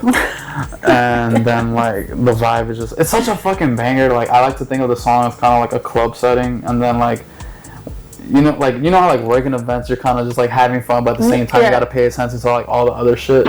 So, like, my idea of the song is, like, yeah, you're having a great fucking time right now, but don't get lost in this fucking jungle. Yeah. Because then you're just going to be lost. It's going to fuck up everything else that you got going on. So, like, you got to pay attention to everything. So that's more so my approach to the song, from like life, events, party life, having too much fun sometimes, but like having deep shit going on at the same time. So that was like my little deeper side to the song. Yeah. It's fucking lit. It's lit. Yeah. But then like the other features, Arate, I needed a song with Arate. The moment I met him, I was like, I need a song with you. Yeah. And he's like, perfect for this style of music, I feel like. I love how Arate's brain works. Pause. No, but I really fucking love how his brain works, because like I've been around him a few times now, like in more chill settings, and like just understanding how like he'll like talk to himself. It's just like he'll like have like himself and then like characters, and then he's having a full-on conversation with himself. But it's like more funny because like he'll be like talking to the characters, but then he'll talk to himself, then he'll talk to his own conscience, and then he'll talk to their conscience, and then their real self. And I'm just like, it's so hard to, I don't know, but like, how do you keep track with so many people? The psychedelics were keeping me in. They kept me focused. But like just seeing him like record too when we did Riotus, this man, you know Nasty, right? K Nasty. Yeah. We're at his studio.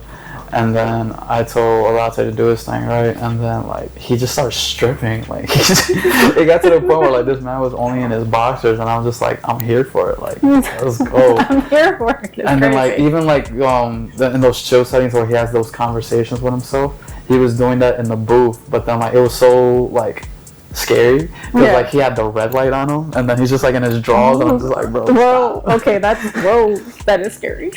But, like, just, like, the conversations he was having with himself, and then, like, the different takes he was doing. Because, like, his shit wasn't structured at all, but it came out so, like, amazing.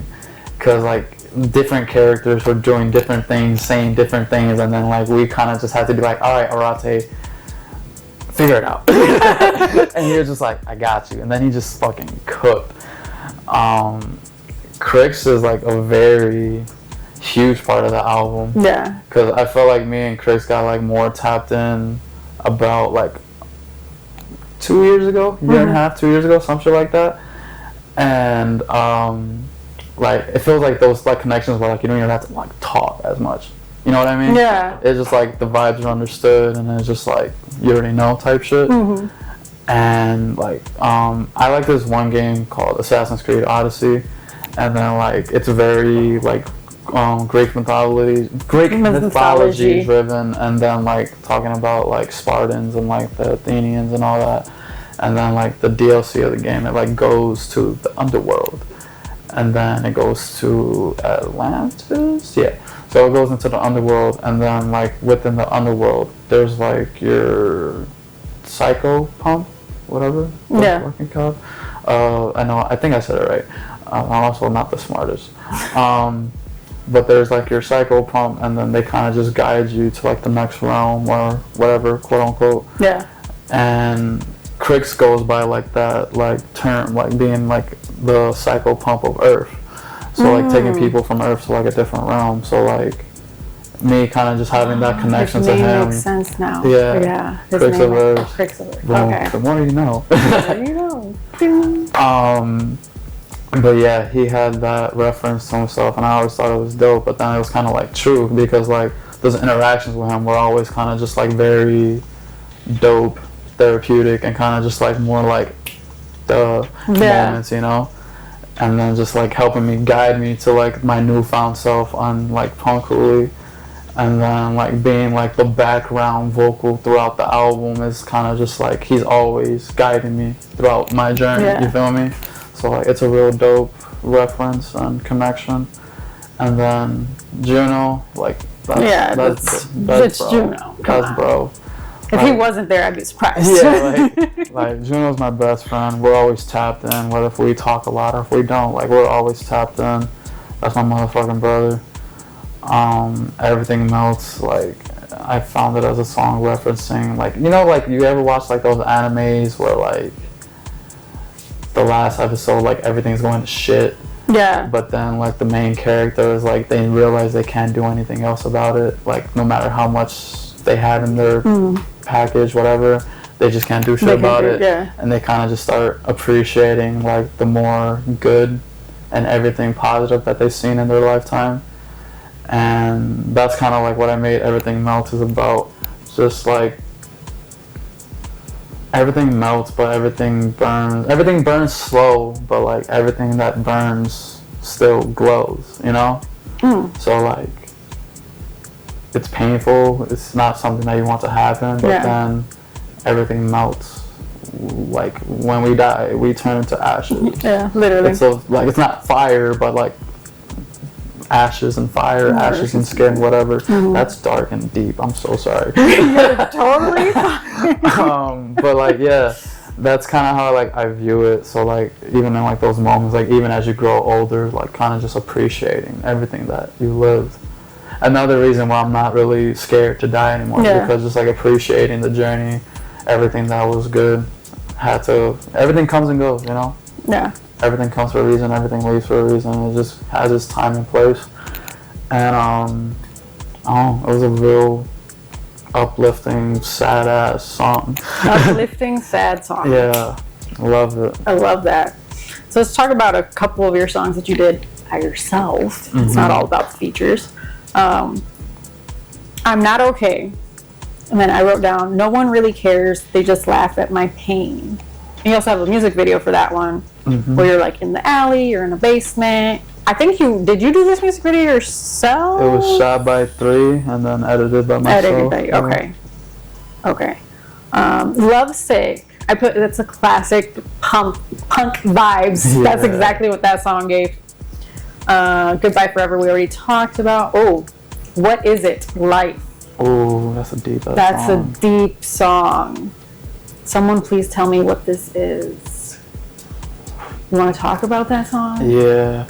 So like I probably had like my ego death trip off acid back in like Cali in like 2020, 2021.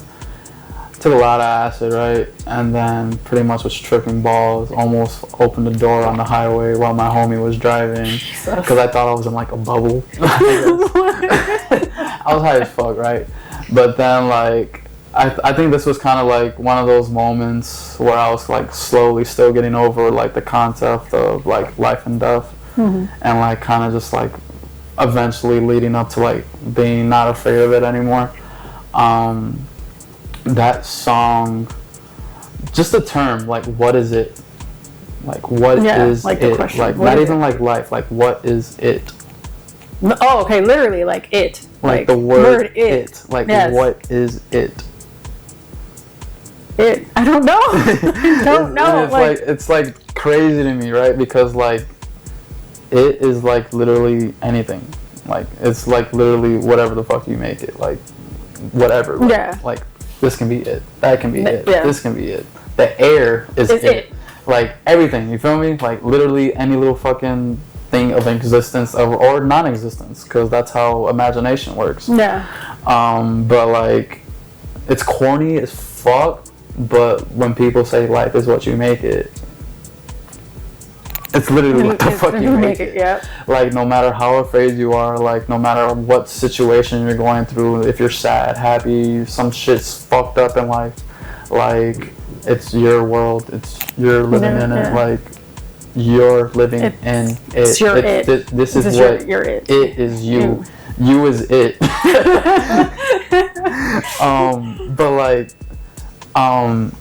I feel like once I like understood that concept a little bit more, I was able to like just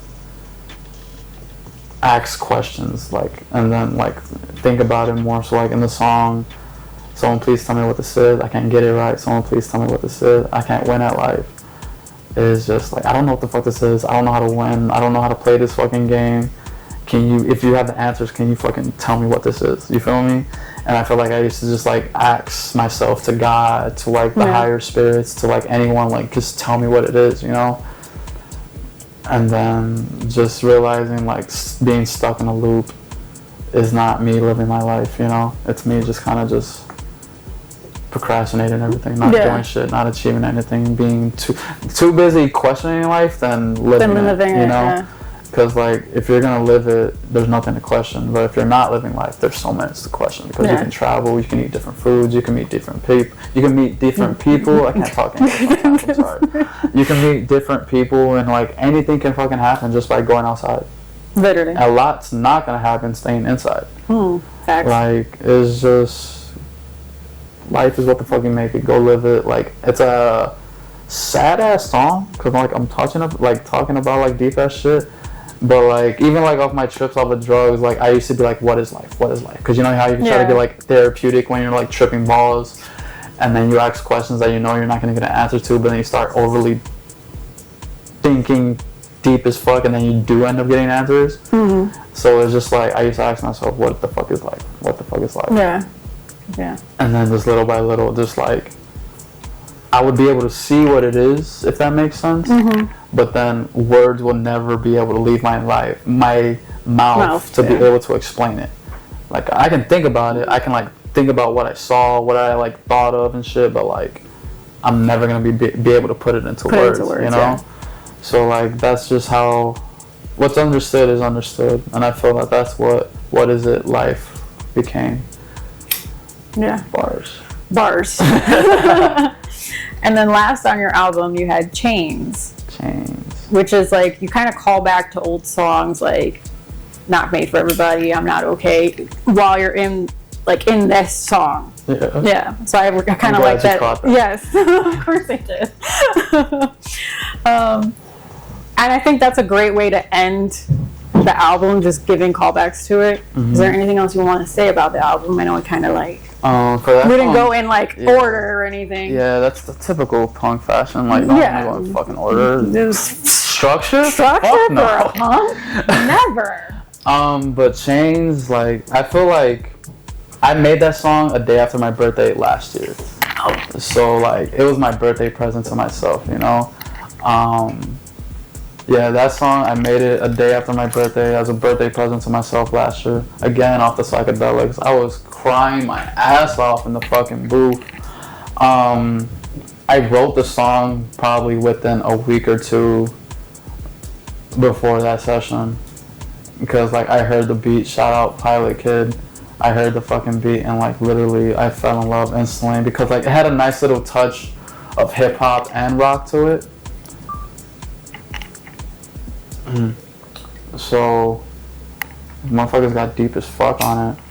And then I was pretty much telling a story when I was including all the song names, because how did I start? I feel like I'm Master Reborn, so that one's it's always like hard, like cause I'm so used to hearing the fucking beat and then it's like boom, automatic. I feel like I'm Master Reborn. Feel like I've been here before. What else do I say? I'm so terrible. I'm so sorry. You're fine. It's your song. The only thing I wrote back was maybe I'm just built a little different. That's all I got. Maybe I'm just slow. No, but like if that helps or not. Yeah, I like to say that I'm not normal. Like I don't want to be normal. I don't want to be average. I don't want to be same old, quote unquote. I don't want to be a bot. And I feel like that's what really the whole Punk Juli movement was me just being different. Not being so getting accustomed to like, oh, you can only do rap, you can only do hip hop, you've done that, so that's all you're gonna do. And I was just like, no, fuck that. Yeah, I'm gonna You're do not about to put me in a box. Yeah. I can do whatever the fuck I want as an artist. And I told myself, fuck it, I'm gonna do punk. I'm literally just gonna do the whole vibe and do it my way. I'm not gonna like follow any structure. I'm not gonna like have anyone tell me what to do. Like I was taking like advice and all that, but like I was just like, all right, I'm gonna take my pros and cons from that and then process it. Yeah. And then apply it to where I feel it feels fit. And then it really helped me in just like daily living too. Like it started to like just help me like grow my confidence even more, because I'm just like, y'all not about to tell me what to do. Like I know what the fuck I got going on. Like I know again, I fuck up, I start over, I do my shit, I live my life. Me being a punk doesn't mean I'm a fucking crash out. Yeah. It's literally just like a personality. It's like a character, you know? Like the kid is Kid Juli, the punk is the punk. Punk is the degenerate. It's me crashing out. It's me talking about my feelings unapologetically, because like sometimes I feel unheard, you know? So like referencing I'm not okay. No one really cares. They just laugh at my pain. That's me like experiencing that, like me losing my fucking shit, and like me being emotional, and then like me going through shit, and then no one's just like, fuck you, we don't care. You feel me?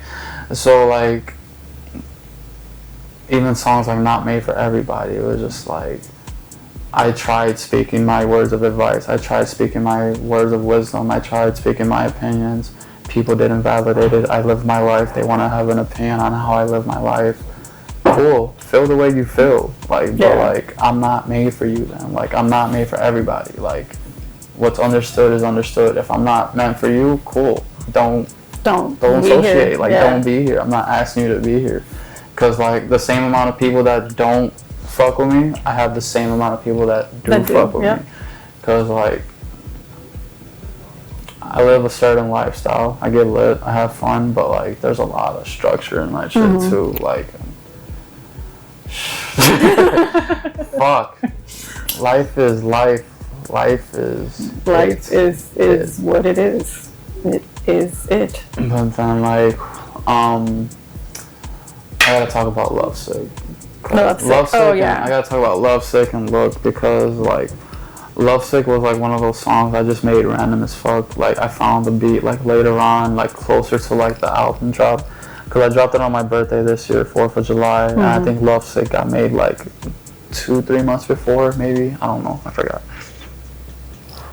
But like that song, like you said, it was like the most like punk vibes, most like classic vibes. Punk vibes. Yeah, and it's like when I just go on beats, I don't even know how the fuck I be approaching them, but it's just like it just happens.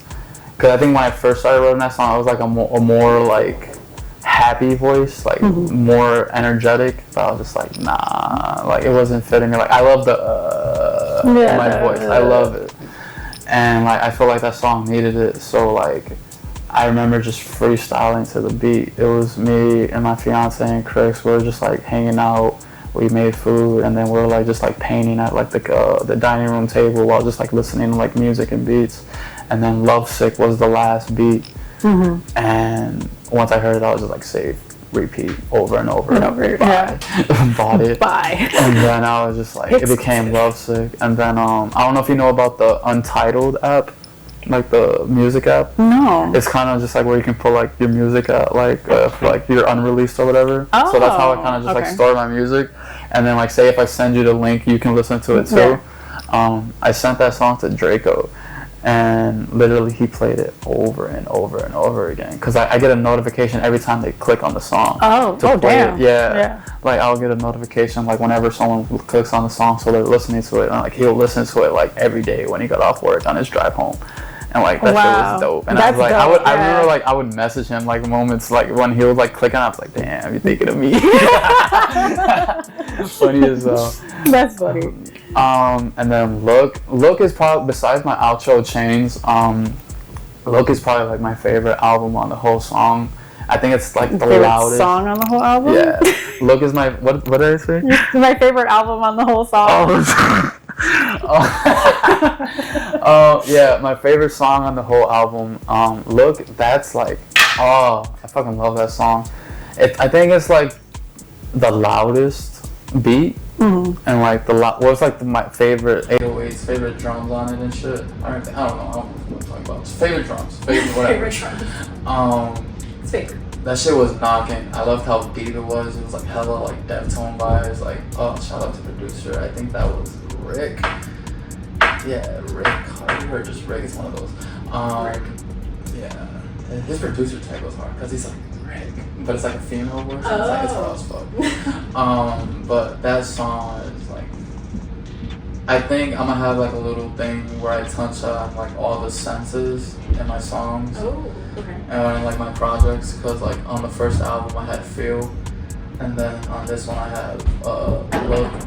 So I think in the future, like I'm probably gonna have like a reference of like each. All the five senses. So I'm still gonna do smell, taste, and hearing. So that's gonna be. It's probably not gonna be those exact titles. But referencing them. Yeah. Like I think I'm gonna do that, and like Look. It's dope because like it's kind of like a tribute to like Visions, and then on Feel, unexpectedly on Visions on Feel, it's like an unexpected tribute to like the punk. Yeah. Because like it's not really like the same, but it's just like the vibe is different. It's a whole new approach. Because like a lot of my songs on like Visions are like, they're either like very not trap but like alternative trap, if that makes sense, or and like a futuristic. It's like sad boy lit wave, like like sad boy but like lit. And then Feel is just more so like pop, futuristic punk, like kind of like grunge, but like very cyberpunkish, you know, kind of like that type of vibe. So cyberpunk, not actual punk. No, not actual punk. Yeah, but like it's kind of the same. Like it just drive me crazy. But fuck it, I love it though. So that pretty much sums up the artist you as up to this date.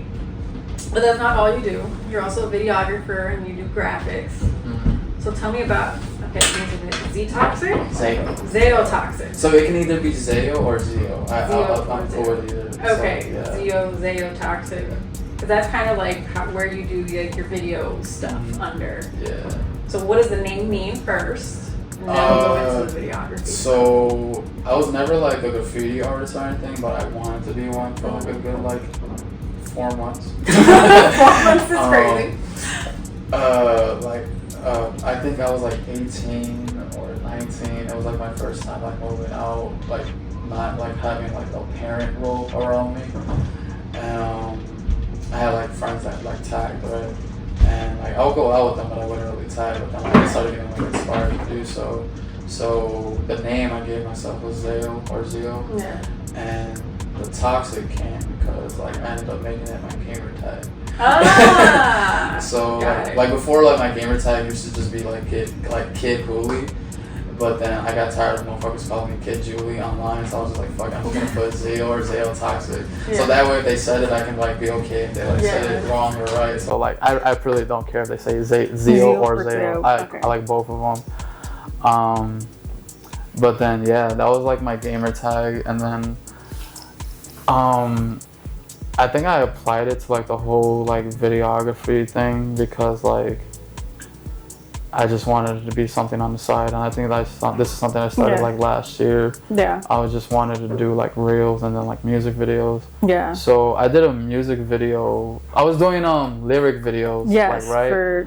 For TooGood. Not yet. Not yet. Oh, before that. So, like before, I was just doing like lyric videos or just like random like if someone freestyled, I'll just like put lyrics under it, right? I do remember those. Okay, yeah. So I was doing those. I did those with Juno, Serpa, Esco, Perp Esco, and then like some more, and then Suave, and then for some of them they worked better as one takes. Yeah. So like that was like the goal.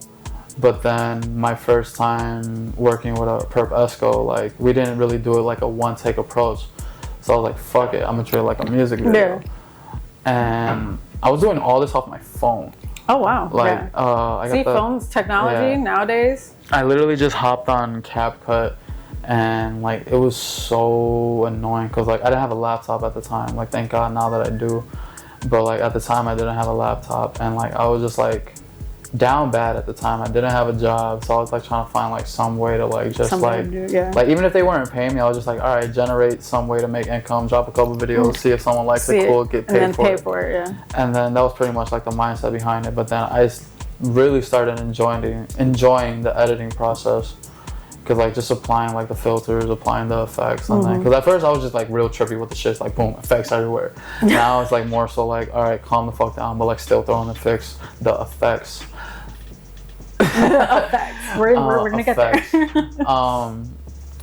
But then yeah, I did a video for Perp Esco, all on my phone, edited on my phone, threw that shit in CapCut. Shit took forever. Cutting clips and then picking the clips they want to do. I can imagine. My phone was getting hot as fuck. My phone is currently overheating. Like my phone was getting hot as fuck. And then like, cause like I know what you mean, cause like when it's recording it gets hot as fuck. Yeah. But then when you're editing, it's really like slowing down your phone and getting hot as fuck. Yeah. And then like it was so fun though. Like I would like put my phone to my face and it was just like, oh, because it was like during the winter. Oh yeah. Like, this just feels good. Probably just gave myself hella radiation. Probably. But then yeah, like I think I took a break from it for a little bit because then like started working on the album, prioritizing the album, getting heavily busy with just like all the other shit I do, and then like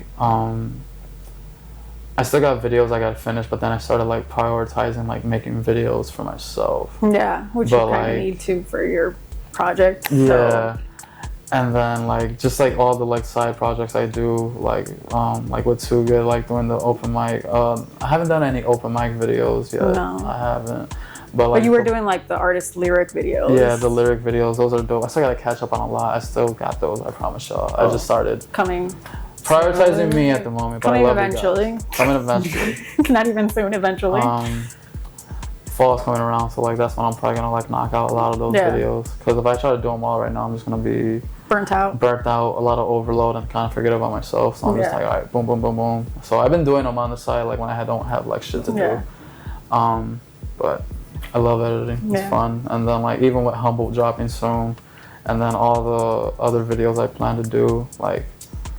I plan on like doing like the more like social media approach where like doing a lot of videos of like me recording myself and shit, but just like different scenarios. And then like I'm actually about to move soon with my girl, so like I'm probably set up a room like this where it's gonna be like just editing, gaming, and then probably like a little podcast vibe too. Just gonna be dope. It's just gonna be lit. Gonna have Melly on the show. Oh yes, I'll come. I'll come on the show. I will come on the podcast when it's ready. Do you have a name for it?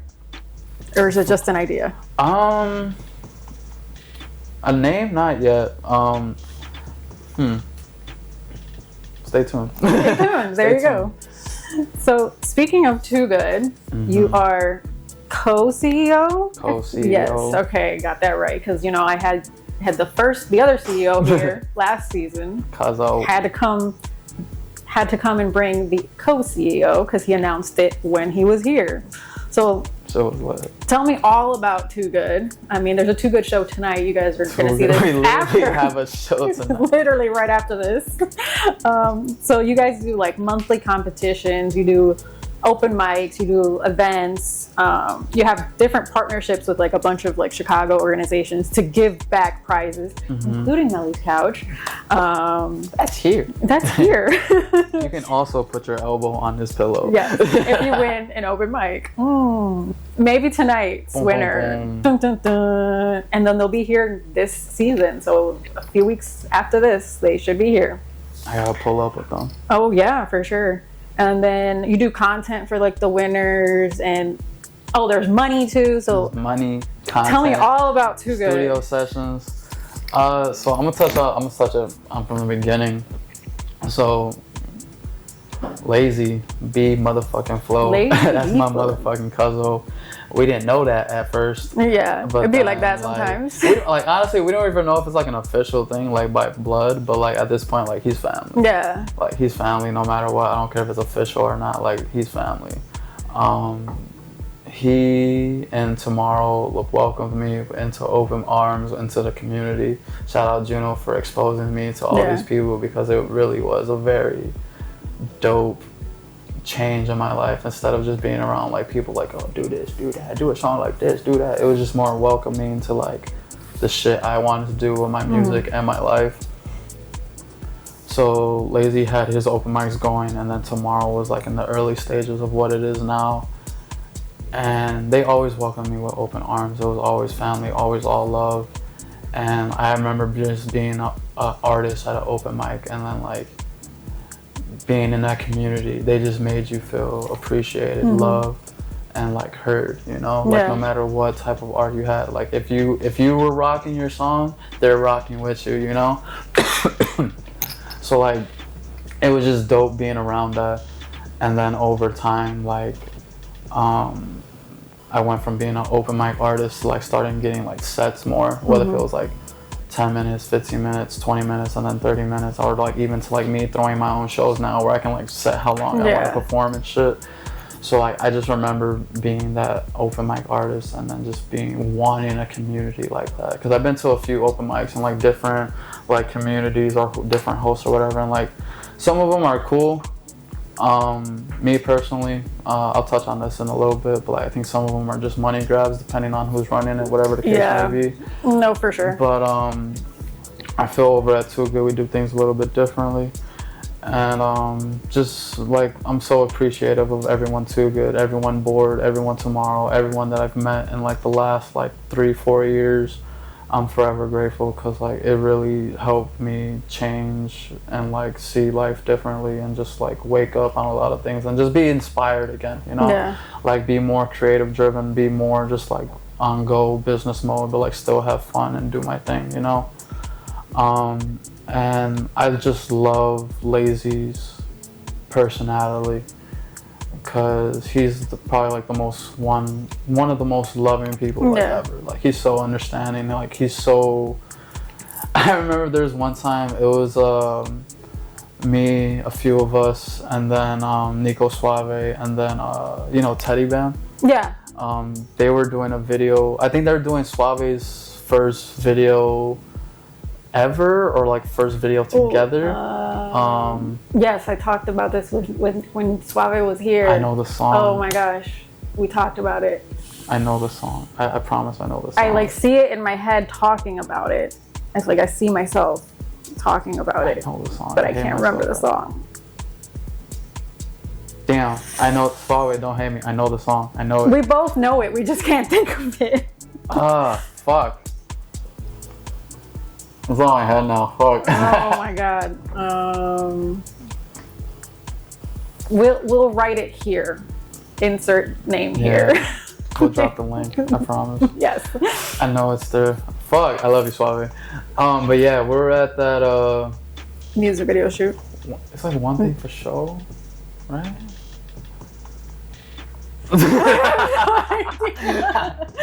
I don't know. Fuck. But yeah, we're at that like video session, like recording video shoot. That's what they call it. Video shoot. Yeah, we're doing that, and then like it was a nice day outside, but it was like gloomy at the same time. So eventually it starts raining, and then we're kind of just like all chilling under like a construction site, so we're not getting rained on. Yeah.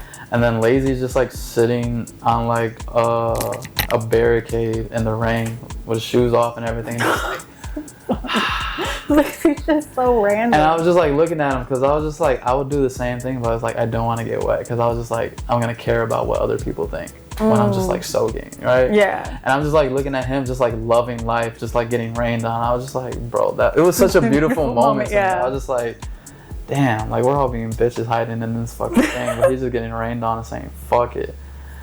And like it was such a beautiful moment. Like his energy just always uplifts me, like all the fucking time. He gives the best fucking hugs. He really does.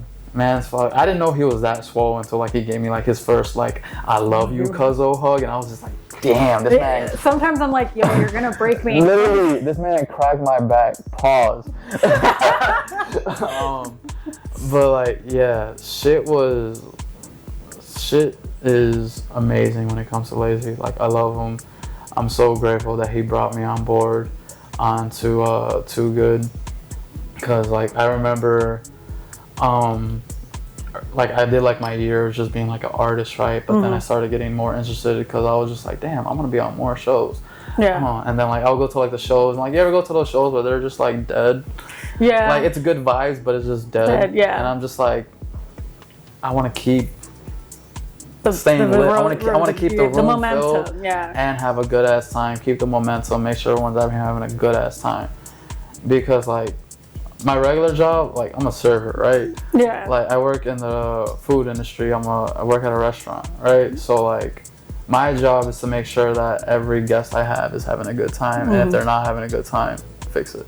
Yeah. Like make sure they leave somewhat happy. They don't have to have the best time, but have a good time. Have a good time. Yeah. You know, so like a good time, a too good time. You know. Too good. So like I just brought that mentality into the shows once Lazzey invited me, because like I think like before, like I was officially involved as a host and like a co-CEO.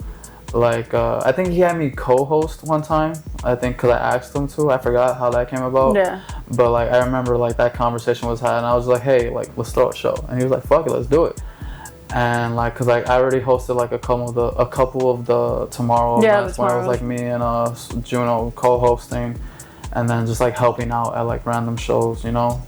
And like I started to like it, you know, because at first I'll be shy as hell. Like I'll be turned as an artist, but then I'll go on stage as a host and I'll be like, so hi, yeah, my name's Juli. Pretty much. What's up? And then like I think it was like kind of like a challenge to myself too. Like, all right, you're hosting the show. Like you got the room's attention. Like, what are you gonna do with it? What are you gonna do with it? Like, what are you gonna do? So I put myself in that position, and I just went on go with it. Cause like I remember I was watching the interview you had with Cuzzo, and like he was talking about like how you brought up like all the XYZ of like the changes and like how things started doing, and you're just like, oh, how'd that come about? And he was just like, Juli. Yeah, everything was Juli. Juli. Juli. So I'm like, yeah, it makes sense that you're co-CEO. Yeah. But then, like, even with that, like, he just gave me an opportunity. I was like, all right, I got to show him what the fuck I got. Yeah. I'm on business mode. Like, I already feel like it's there, but, like, I feel like the TooGood open mics are the best open mics in the city. And, like, the best for, like, not just energy-wise, but I think for artists to compete in and to be part of. Because you guys offer a lot. Yeah. As opposed to other open mics. And then like even like outside of the competitions, like we do offer a lot of like our free shows, and like that's pretty much like Lazzey, like he runs a lot of those. Yeah. And then like I pretty much run Sub T and Enjoy, and then like whatever like other agreements we come to. Yeah.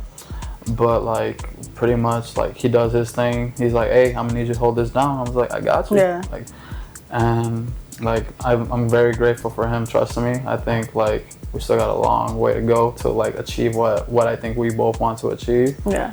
And like it's more than just like me and Lazzey. Like we got three. We got Draco, and then we got Kimchi, and then we got Nando too. But he holding it down in Miami. I know. But like the whole team, like we're all doing our thing. Content's been going crazy. Yeah. The contests are dope because like. So yeah, tell me about the contest and then the prizes. Because there's quite a few prizes. So like a lot of people get confused what our contest shows, because like it is an open mic. We also have headliners, and then it is a contest. So it's infusing open mic acts, concert vibes, and then crowd engagement for people to actually give a fuck. Yeah. You know? Because like some open mics, they'll charge you at the door, offer you fucking nothing. For nothing. Like literally. You don't have a chance at anything. Especially the ones that are just like, oh, one song for like X amount, and I'm just like, you're a piece of shit. One song. You feel me? But I'm not a big fan of those type of open mics, because I want to give everyone their fair shot. I want to give everyone a chance to be heard. So we offer a $10 slot for 2 songs. If you want a third one, $10 more. So $20 total pretty much if you want to have 3 songs. Yeah. And then it's not like, cool, we just took $20 from you. No. If you win the contest, you get $100 prize value. 3 hours of studio time, $150 prize value. A guaranteed headliner slot, networking, hella opportunities. Yeah. And now introduced the Lot podcast, and then Melly's Couch. And then the list is probably gonna go on. It's probably gonna like as you get more partnerships. It's probably gonna just like fluctuate. I might offer music videos. Jonah might offer some shit. Kimchi might offer some shit. Yeah. Lazzey also engineers and producers, so he might offer some shit. So like the list goes on what we're able to offer. It's not like cool. We just took your money and then we just gave you nothing. So for like $10, if you win, you get damn near $1,000 worth of stuff. Right. It's like it's a talent competition off of raffle, pretty much. So like you give your shot, you test your luck. If you win, you go crazy. Yeah. And then you get booked for another show, and then from there you got it. You're set. Yeah. Because like there's even some artists that like haven't won our competition, but we invite them back to be a headliner because like they maybe didn't win that night. But or like good. Sometimes we have like time constraints, so they're only able to do one song. But like if they did another song, they probably might have won. So like a good example is Claw with a Q. Oh yeah, Claw's dope. He was only able to do one song at our open mic, and then like literally I forgot the name of the song he did, but like he turned that bitch up. But like we kind of like pretty much had our winner thought of, and like it was like so late in the show we couldn't give him another song. So I'm just like, go invite him back to be a headliner right now. Like as soon as he left the stage, me and Lazzey were like, hey, come here. come here. Like, come here, bro. And then like we invited him back to be a headliner, like literally like on the spot. So like that happens like a lot with us. Like if we really fuck with your music, like we're gonna invite you back. Yeah. Like even if you don't win necessarily the contest, like it's not like, oh cool, you try it out, cool, fuck you back. Yeah, no. But like it's like more like it's in the community, like you're part of the community regardless. And then like even like with our Instagram page, like we're always like doing like our artist highlights and then like interacting with artists and then doing like random. Lazzey always goes live on whether his personal page or the TooGood page, and like we just stay engaged. We got love for everybody. We show support to everybody. I just made a group chat on Instagram, so like every artist that participates in the TooGood shows, they're gonna be invited to the chat. So that way, whenever we're all hanging out, like living regular life, or just like going to the studio, networking opportunities, ways to stay engaged with each other and not just like only see each other at the shows.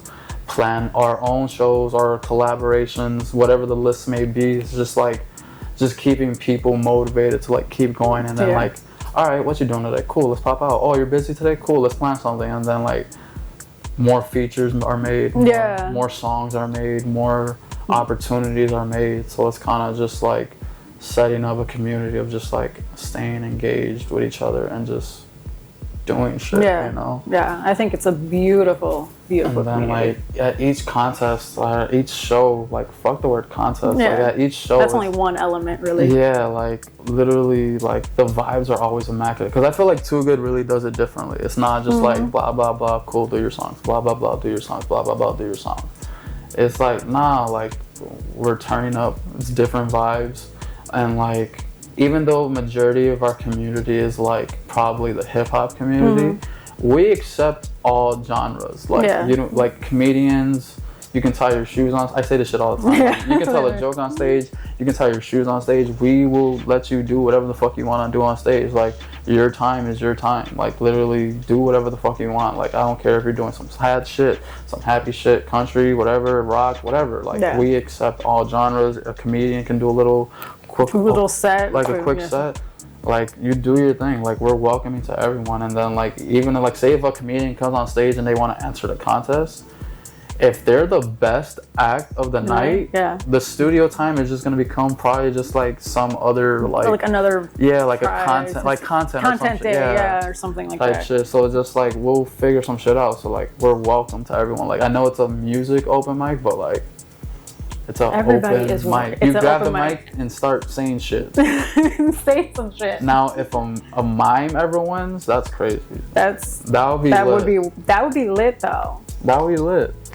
If they ever win, that's the challenge. Yeah. If a mime ever wins a TooGood open mic, I'll give you $500. That's a challenge for all the mimes. I will give a mime $500 if they win the fucking open mic. But that means they gotta come hard. It just kind of like show up just because you're a fucking mime. You gotta be a raw ass mime. You still gotta beat out everybody else. Like, you gotta be like Jabberwockies plus mime plus like raw as hell. So I think that pretty much sums it up for TooGood. And I think that pretty much sums up the interview. But I wanted to end with a quote that you had, or that you said. March 28th of 2017. Music has always been my one true love, picking me up from my darkest moments of life to celebrating success and my glory moments. It's always been the one thing I can rely on to help me cope with things. I said that? You said that. Damn. That shit is deep. That is deep. So I kind of wanted to leave everybody with that. At the end, all of my musician friends give me a little freestyle. I don't know if you're doing a freestyle, a verse, or something. I leave it in the instructions, but you know, everybody seems I can't read. Everyone seems to forget that part. I saw that part. I saw it. Or they see it and they think it's not for real. So no, it's for real. It's for real. Damn. It's acapella? Yeah, acapella. Okay, damn. You could do an old verse. You could do a future verse. You could do anything. I feel like I'm working on this you one could be a song. mime. I got the hook. You could be a mime. You could be a mime. I'm fucking crying. Damn, I'm gonna owe myself. Fuck. Damn. I was all sad and shit. It was like a therapeutic interview, so I'm just like, damn. So I gotta touch the hearts from people real quick. I got the sad boy shirt on too. That's crazy. Yeah. Let's see where this goes. Take a sip. Take a sip. Liquid courage.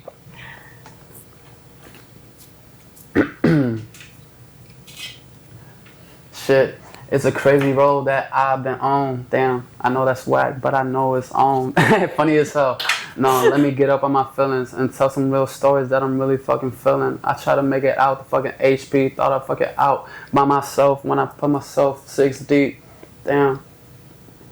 I be sad sometimes, but I know it's okay. I'ma be fucking real to the day I DIA. I know I gotta stutter, but I know I never flunder. I try to get my life right, but I've been seeing thunder.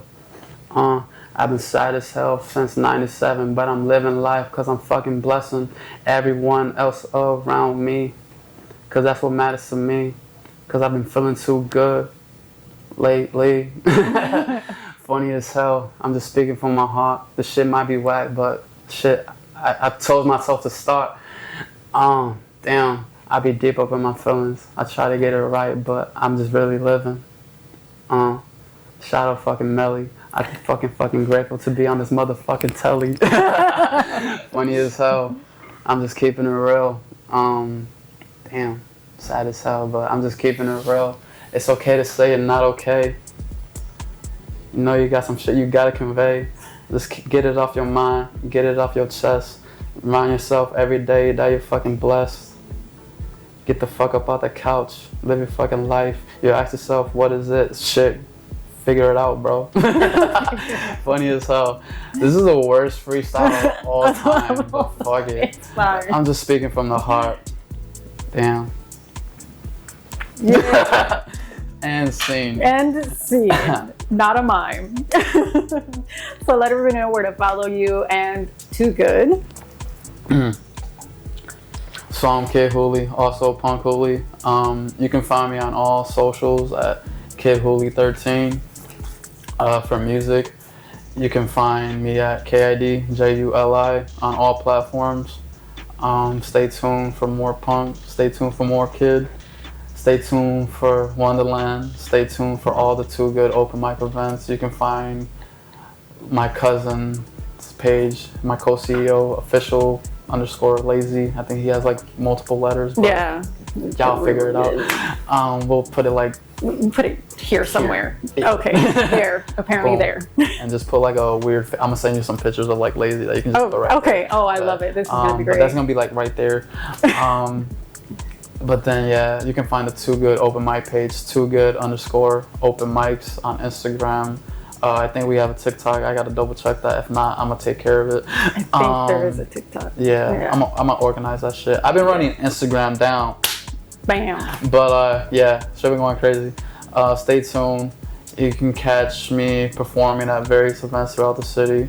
hopefully touring soon. Hopefully. Ooh. Manifesting. Manifesting. Remember that one time we were at the radio station and we, yes, and we made a whole song about manifestation. I'm gonna find that and then we can put the audio in the background. Yes. That shit gonna be raw. We need that song yeah, somewhere. Like raw. It's been over a year. Yeah, those are all my platforms. A lot more coming soon, music-wise, content-wise, videography-wise. Hopefully gonna start a podcast soon, hopefully. That I'll be on. Yes. As a guest, yes. And probably gonna start like video game streaming at some point. So all types of different engagement, you know, from gaming, from music, from life. Like I'm staying busy. Like I don't plan. I'm on go. Literally. I'm on go. Like that's how my life is on right now. I'm just on go. On go. Like literally, always doing some shit. If not, sleeping. Sleeping or doing some shit. Catching some shit, and then catch us at the TooGood open mics every second Monday at Sub T. That's locked in, and then we also have various events throughout the city at various different times. And then, if you want to collab on a show, if we feel that it's right, hit us up. We'll chop it up. Yeah. So thank you so much for coming on the couch and sharing your story, all of the story, all of the Juli story. Mm-hmm. This is for you. Oh shit! I got custom keychains now for my guests. You can only get those keychains by coming here. That's just raw as hell. Made just for me. Yeah. That's just raw as hell. I got the emblem on it and everything. Yes. That's just raw. I like the bag. Oh yeah, I had to brand This might be like a little weed bag now. Yeah, it's good for that, I think. Yeah. This is amazing. I like how it has like the stars and the moon. Yes. That's amazing. And it's gold because my old logo was purple and gold, so I sometimes do callbacks to the gold. Oh, like you see, it's just purple. Yeah, it's just purple now, but it used to be purple and gold. Damn, nostalgia. Yeah. It's gonna be like the Nardwuar moments. Yeah, somebody's gonna pop up with that one day, and I'm gonna be like, "Whoa, where'd you find that?" Like the deepest, darkest parts of it. Right. Black market don't ever got this shit. So speaking of thank yous, shout out to my sponsors, The Lot for providing the media services and space, the Keith Collection providing goodies for our guests, AG Designs who does video editing, graphics, and crochet, and the Ambience Beats who provides the beats for all Melly Starz content. And the crochet? Yeah, she does the crochet, custom crochet. You're gonna have to chop it up. And these are also the coasters. Oh, damn, I didn't. My bad. Yeah, fine. The coasters were also made by AG Designs. And remember to tune in next week because you never know who's going to show up to the couch.